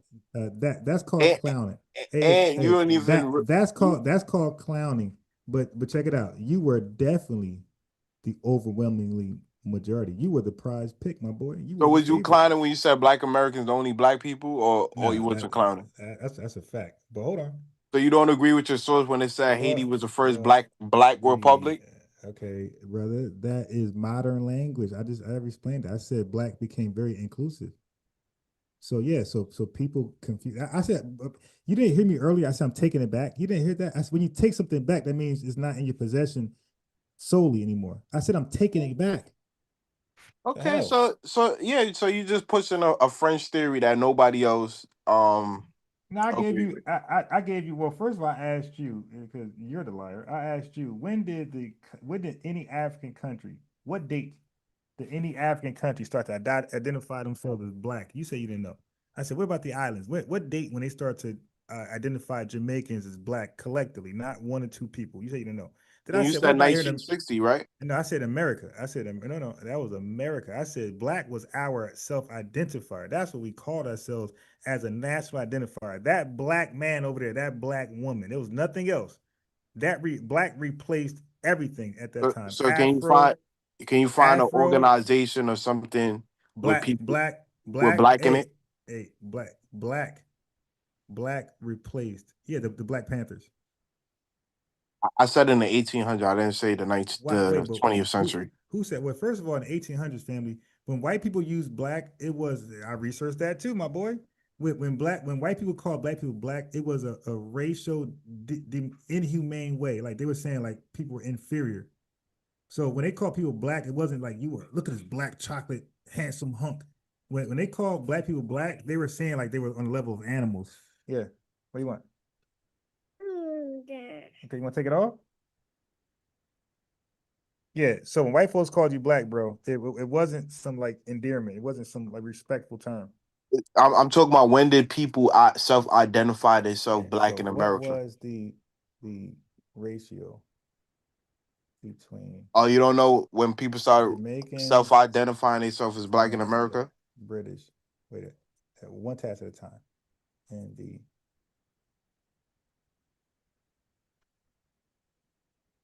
so we could see people who self-identifying themselves as African. They naming organizations with African in it. Family. Now look at this guy. hold on. Now he's bragging about a war. He's bragging about a war where these guys outnumbered. They outnumbered the British 20-1. I said 100 jokingly, but I knew it was like nowhere close. He's bragging about a war where they are the overwhelmingly majority. They are the prize pick. They are the favorite. Las Vegas got them. And he's bragging about a draw. And then as the overwhelmingly majority, they get crushed and get feces in their mouth. They're the overwhelmingly majority. We were outnumbered. Now, you want to look at our ratio? Yeah, do the population antebellum South white and black. That is embarrassing, bro. America was a force. They were not split. It was a force. And when they tried to split, they went to war. America was a force. They were all in on slavery, all of America. So you don't separate it. It was the 13 colonies, my boy. They were a force and they were expanding. They had one government. They didn't have two governments, my boy. That was the country. So and the South and North, that Dixie line was something they made up. All right. So what was between?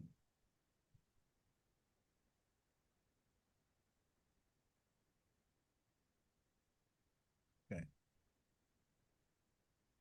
All right.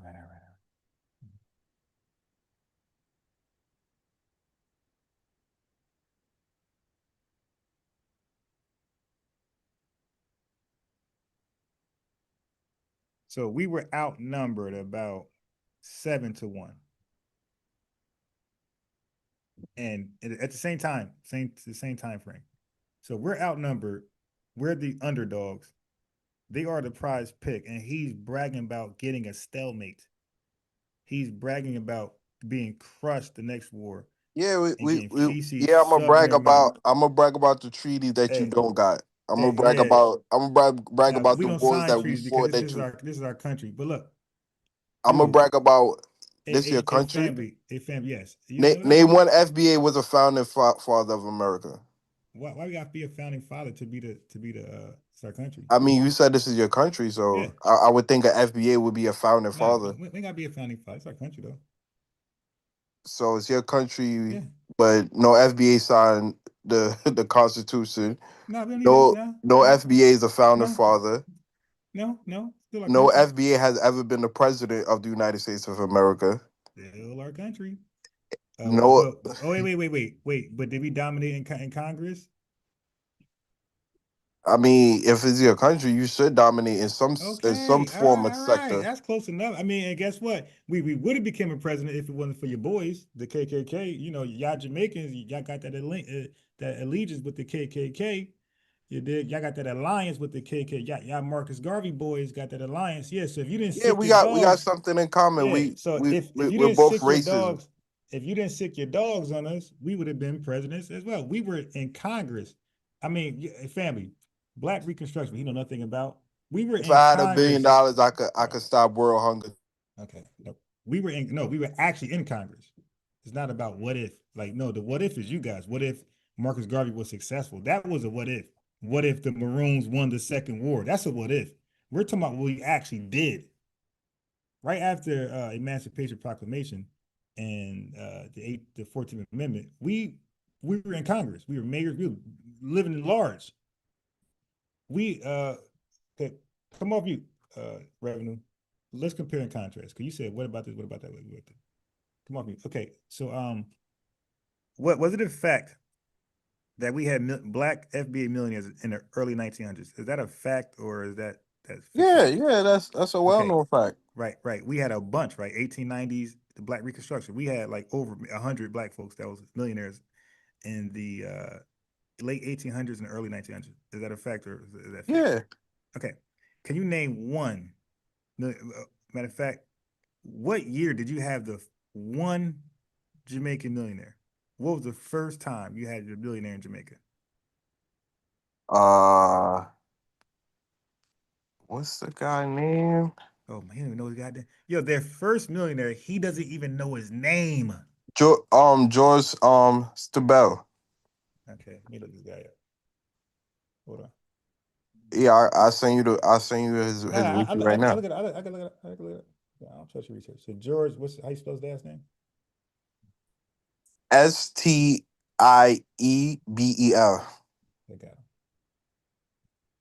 I got him. George. So George Stiebel, 1821-1896, was an Afro-European. What the fuck? What? He was a mulatto. Yeah, bro. What the hell is an Afro-European? A mulatto. Okay, so he became an entrepreneur. He became a millionaire where? If I'm not mistaken, I think South America. So he didn't become a millionaire in Jamaica. No, but you asked for a Jamaican I'm talking millionaire. about in the country. I'm not talking about, bro. If a foundation Black American left America and became a gazillionaire in China, yeah, you get a little credit back. That's not like Bro, you asked for the first Jamaican millionaire. I gave you that, but I and now gave you you're the changing context, it. though. You changing the context. Okay, you want to let me finish, guys? I gave you the context. I said we in America, man, our country. Give me the first Jamaican in Jamaica millionaire. Who's that? I don't know. You asked for the first Jamaican millionaire. I gave you the source. Yeah, he doesn't even And now know, the goalposts changed. So they gotta It was reside. no goalpost. The They context gotta was it was in your reside in country. Jamaica. Ain't no goalpost. The context, I gave you the context. The goalpost was in your country. That's the goalpost. He had to flee to be a millionaire. If you want to say flee, he just resided somewhere else and became a millionaire. He's still Jamaican. Do you know of any Jamaican millionaires?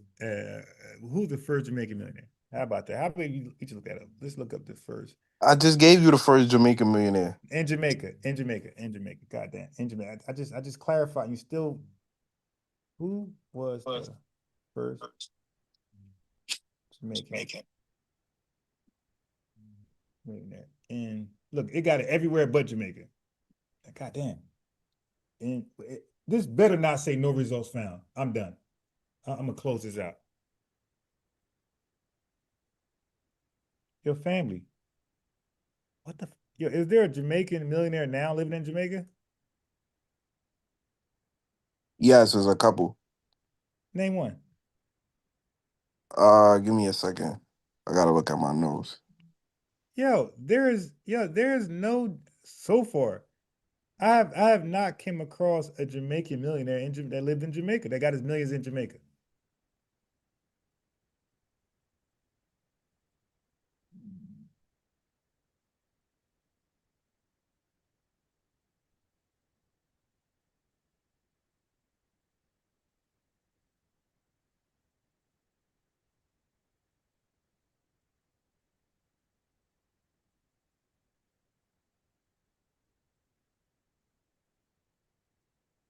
Wow, I never knew that.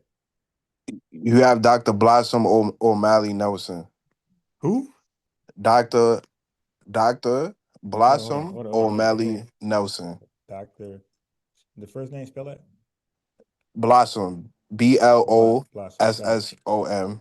O'Malley O''Meally Nelson. So wait. Oh, you said O-M apostrophe? Yes. O''Me.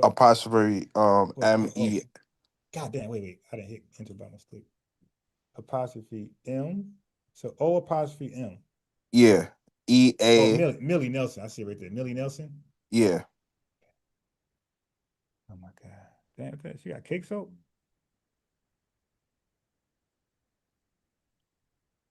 Okay. Is that cake soap? I don't know. That's wild. Yo, she don't even got she don't have a Wikipedia, bro. So you need a Wikipedia to be considered to be a millionaire? Well, you got a Wikipedia to have an official profile. Like all this stuff is just okay. I trust the Jamaican Gleaner. I'm about to say all the other sources, but just garbage. Okay, so brother created his. She became She became Jamaica's first female postmaster general. Wait, is postmaster, is that like the post office? She also served as the chief executive officer of the Postal Corporation of Jamaica. During that time, she spearheaded many initiatives aimed at transforming the island's postal services. Okay, I'm trying to see where she's a millionaire.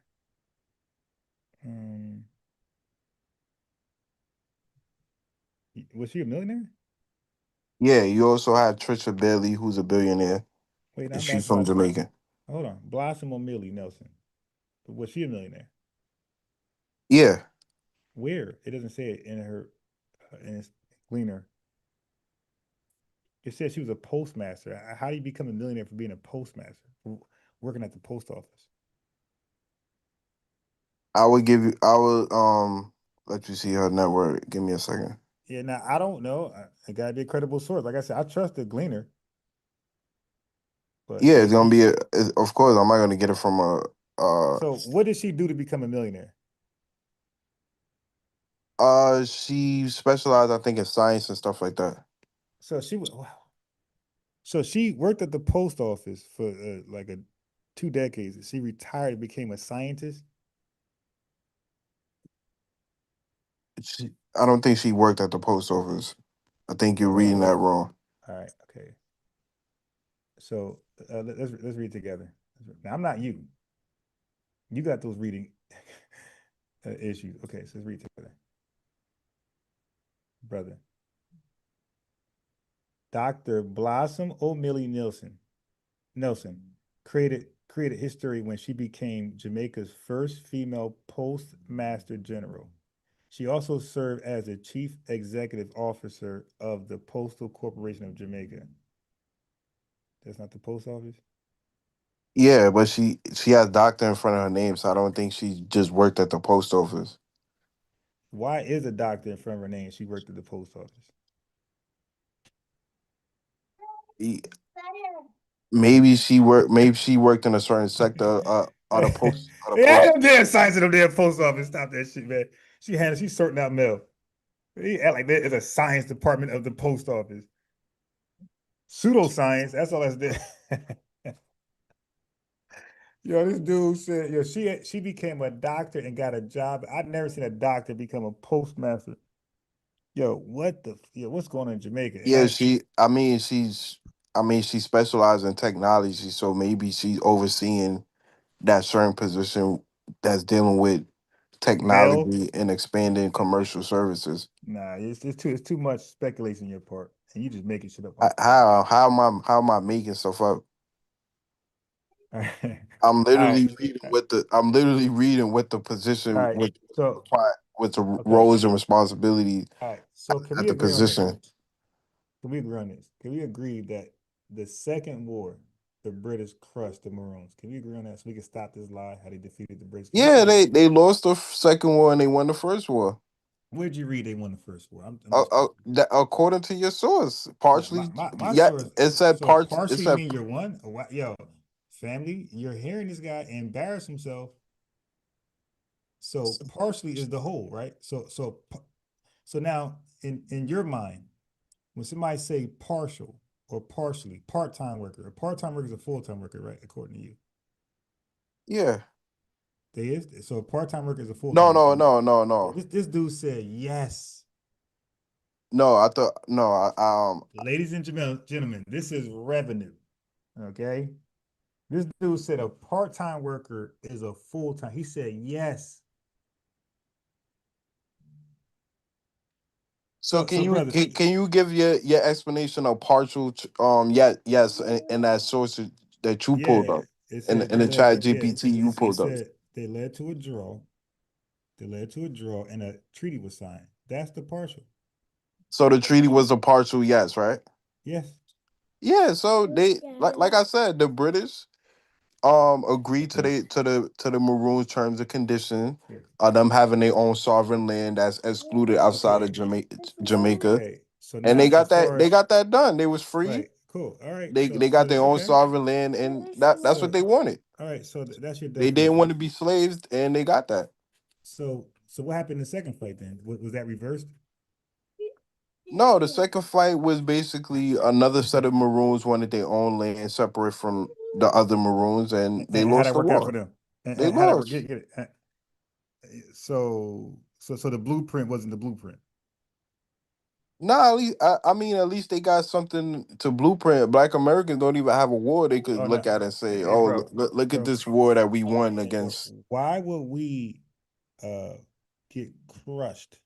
Like we never got crushed. Why would we get? And by the way, you I mean, you got to fight to get crushed. Hey, bro, you outnumbered them 20-1, and you got crushed. Yeah, I mean, Can you even make that if make you're sense? outnumbered, I think you should still fight. I don't Yeah, think but you how do should you just. lose? Yes, you should fight, but how do you lose if you outnumber people 20-1? How do you lose? I mean, if you have superior weaponry, Nah, we you didn't could. read that. No. They said you guys were booty monkey scratching monkeys. They said you guys did guerrilla warfare. So that's probably why they call you African booty scratchers. African monkey booty scratchers. They said you guys did guerrilla warfare. That's some guerrilla shit. So guerrilla warfare ain't about your weaponry. It's about brutal. Okay, it's broken. It's not gonna be fixed. Okay, brutal guerrilla warfare ain't about traditional war anymore. That's about going all out, like what the Vietnamese did. Yeah, we had less weapons, so we had to use guerrilla warfare tactics, something that Black Americans don't know So about. can you? Yeah, Know nothing about because they never fought a war. we don't know nothing about being a guerrilla in war. You're right. Yeah, yeah, We don't know nothing about because swinging from because trees. Black Americans never fought a Yeah, war. They we don't know never. nothing about swinging from some Tarzan shit, swinging from trees, and they get feces dumped in our mouth when we lose. Yeah, y'all don't know about fighting. The Hey, only thing we yo. can see on visuals or that we know Hey, about bro. is Black Americans being Okay, spit on, chased by so let me ask you dogs. this. So that was 1720, right? Yeah, 1730, 31 to 39, if I'm not mistaken. Okay, so was there another war after that? Yeah, in the late 1790s. Yeah, wait, so which war was that? The 1790s, which war? The Second Maroon War. Okay, so okay, cool. Where they got crushed. Okay, after that was their war. You have rebellions after that I'm talking that about lasted a war. couple years. War, Yeah, well, war. you could say wars. They had Did the, you guys win those wars you're saying that we could call them wars? Did you guys win those? no. So what happened to like when you fight, you're supposed to get better and get better. Like you guys fought, got a draw, fought again, got souped up, fought again and got knocked the hell out, like Debo, and then just been getting knocked out ever since.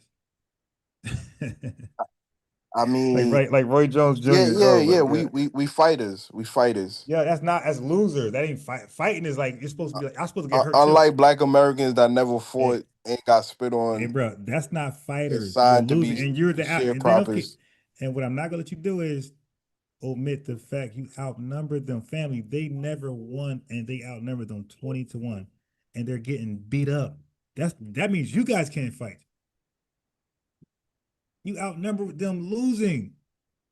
You're getting beat up. I mean, I wouldn't say we lost wars after that. I mean, You did. after that we had the Sharp Rebellion that led Did to you win? I mean, partially we Oh, got the now it's Slave partially. Yeah, Abortion yeah. Act. We got the Slave Oh Abortion my about God. So we these got the guys Slave catches L's.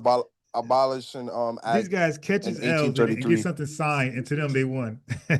Yeah, we stopped the slave trade in Yo, 1833. all So you right. should thank us for Yeah, creating the slave I'm so glad. abolishing act in Yeah, 1833. I'm so glad that you guys believe that winning is getting your ass kicked and signing papers.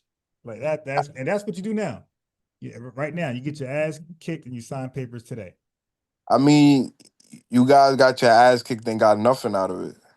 We were outnumbered and we gained a lot of stuff, by the way. Like You what? outnumbered them and fled. And then watch this. We Y'all had look, slave rebellion, then they signed, wait, then they hold on. created other acts to make sure slaves didn't run away, like the But Free but Negro, but the this but Free this is Negro more Act. proof. This is more proof that We we fought won. wars and we got slavery abolished. I got you. but this is more proof that we won and you guys didn't. We're we got slavery abolished. Okay, got you. This is proof we won and you didn't. The loser will most likely be out of their country, somewhere else looking for a homeland. The winner is going to stay where they are. Like the Haitians won, and they stayed where they were. You guys fought, and you're everywhere today, more than in Jamaica.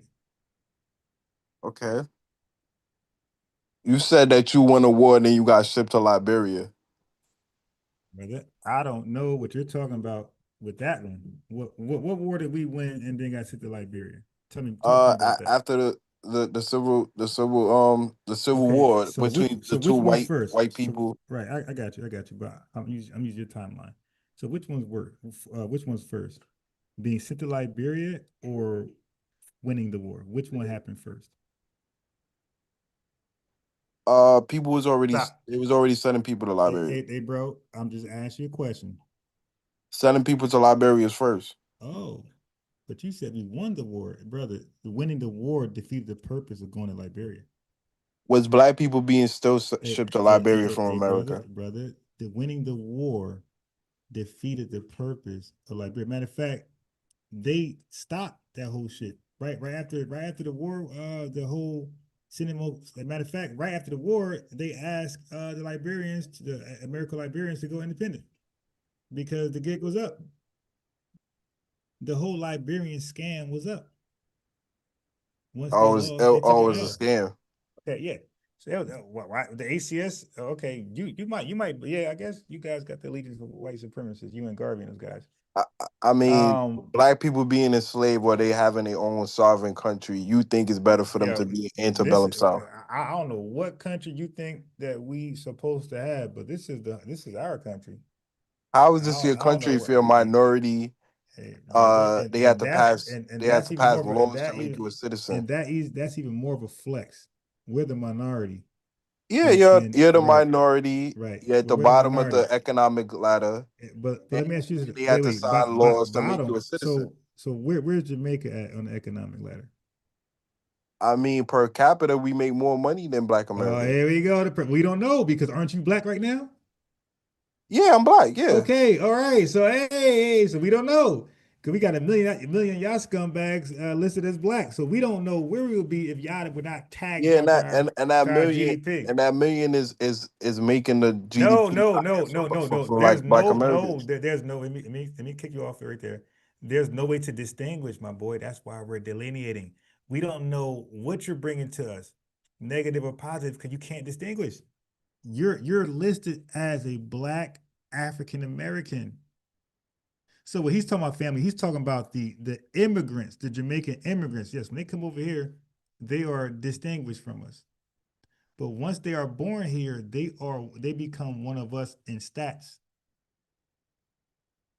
All stats, negative and positive. There's no way to differentiate a first gen, second gen, third gen Jamaican from a foundation of Black America in stats. They are added in, they're coupled in with us. So I had to throw them off for that. Can't be lying, buddy. All right. Yeah, but that was an L. But anyway, let me finish on Marcus Garvey. Let me finish. Because, you know, the thumbnail's Marcus Garvey. Matter of fact, let me see because if Unc can hit me back by now, I'm going to head to the... Okay. But if you hit me back, we'll go live later. But let me finish up on this. Let's finish up on this.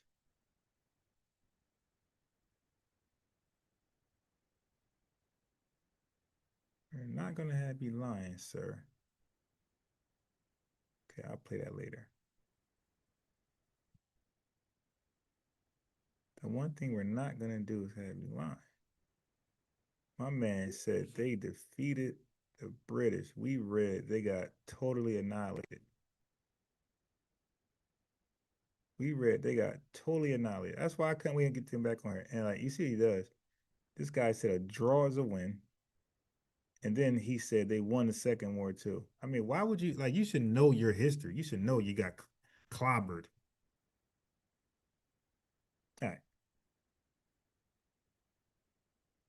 So let me finish on Garvey. Then we out of here. I got some FBA groundbreaking news on Marcus Garvey.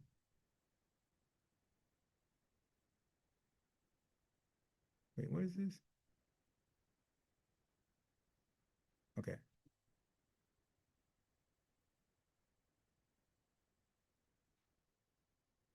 All right. Let me just get to where I left off. I know where I left off. I was on W. Du Bois. His disappointment with Marcus Garvey. So I talked about Franklin Fraser, his disappointment in Marcus Garvey, and we're talking about W. Du Bois. W. Du Bois,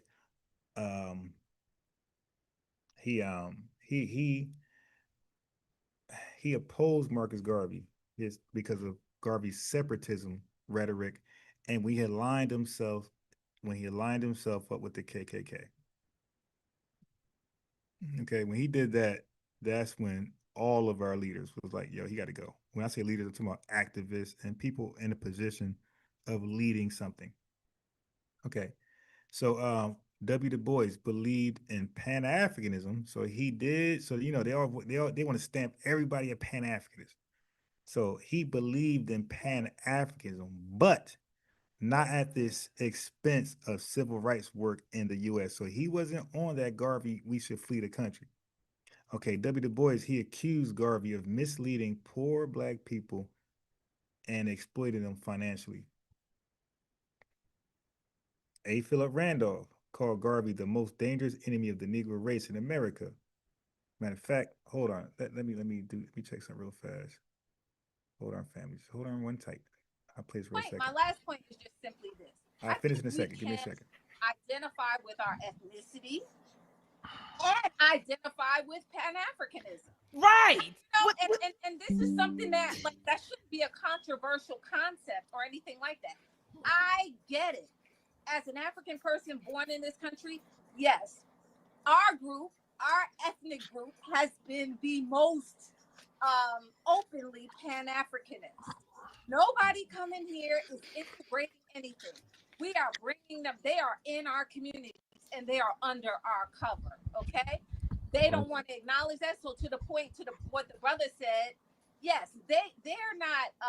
They don't think they're better than us. They're worried that we think, with all that we are extending to them, a safe space, providing cover, because that's what happens when you come into the United States and you come into a already Black community, because you're not integrating anything in this country, right. So you are here under our cover, and when shit goes down, you looking for us our backup, and you playing it through our playbook, which we gave the world in terms of how to wage struggle. So my point is that you can be both. I'll acknowledge, I'm gonna stop, but I'll acknowledge that historically there's been great levels of disrespect by other African people who have come here, right? To African people who have been here and essentially established what others can and will benefit from. But we weren't begrudging of that. In my book, those of you, you're familiar with it, you know that in the African exclusion measure case, Washington is fighting to protect African immigration to this country because he wants them to go to Tuskegee and learn, and he wants them to return to their communities and share the knowledge and liberate their people, okay, in any way they can, and particularly with the methods they learn at Tuskegee. So he's not saying, don't come here because we don't want you to steal a spot for somebody who's gonna, who would be living here. He's saying, I want you to come. I also want you to go back home and lift your people up, but I want you to come and I want you to coalesce with us. And I saw something very interesting in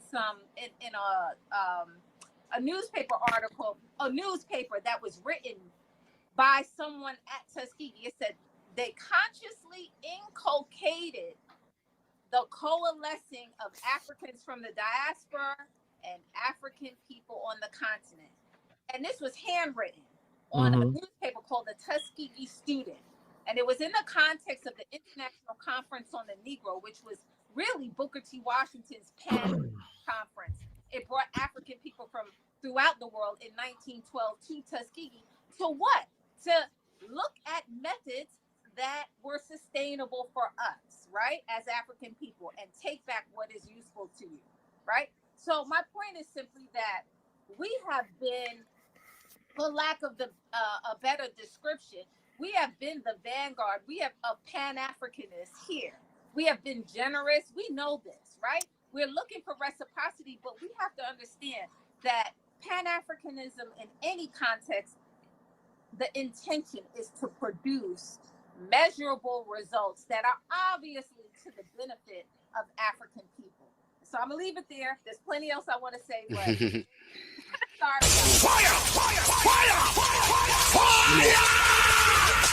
Hold on, brother Smash. We gotta give it to Chilembe. Man, you gotta give it to Chilembe. Oh, my bad. We gotta give it to Chilembe, but Chilembe is gonna close us out. She's gonna close us out. We've been on for over about 90 minutes. And all of us are, extremely busy. Yeah, we could do a part 2. We could definitely do a part 2. But a lot of folks came on short notice. Dr. Wright, Dr. Winkler, brother Shabazz, even Chilembe. I think you got the message yesterday, Chilembe, or the day before. So I don't want to hold folks too long. So brother Chilembe, could you finish with your thoughts, and then I'll let each person kind of close us out with at least 1 minute, 1 minute of commentary. But go ahead, Chilembe. I appreciate that. We covered so much in such a little time.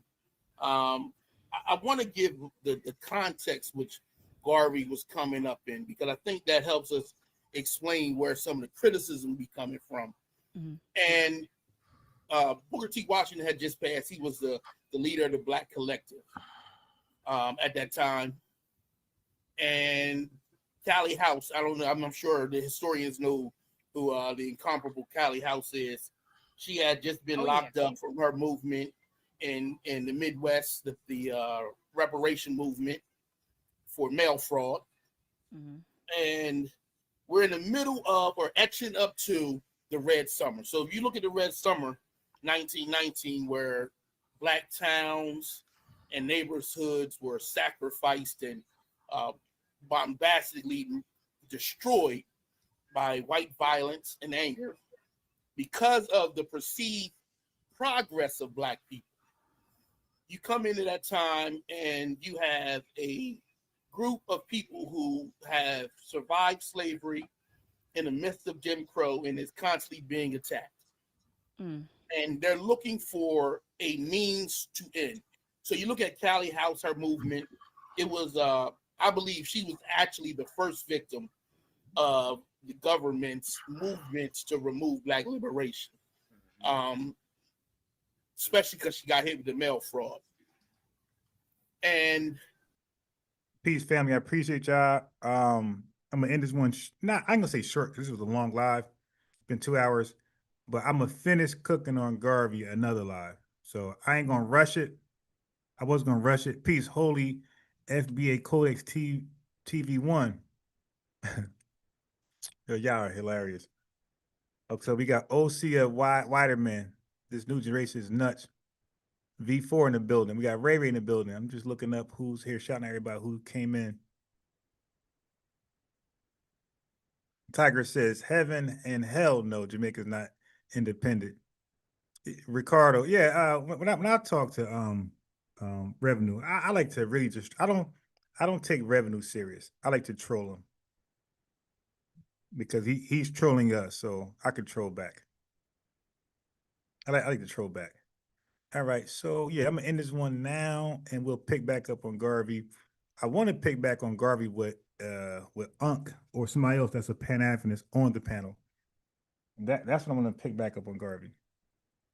All right, peace. So we out till next time.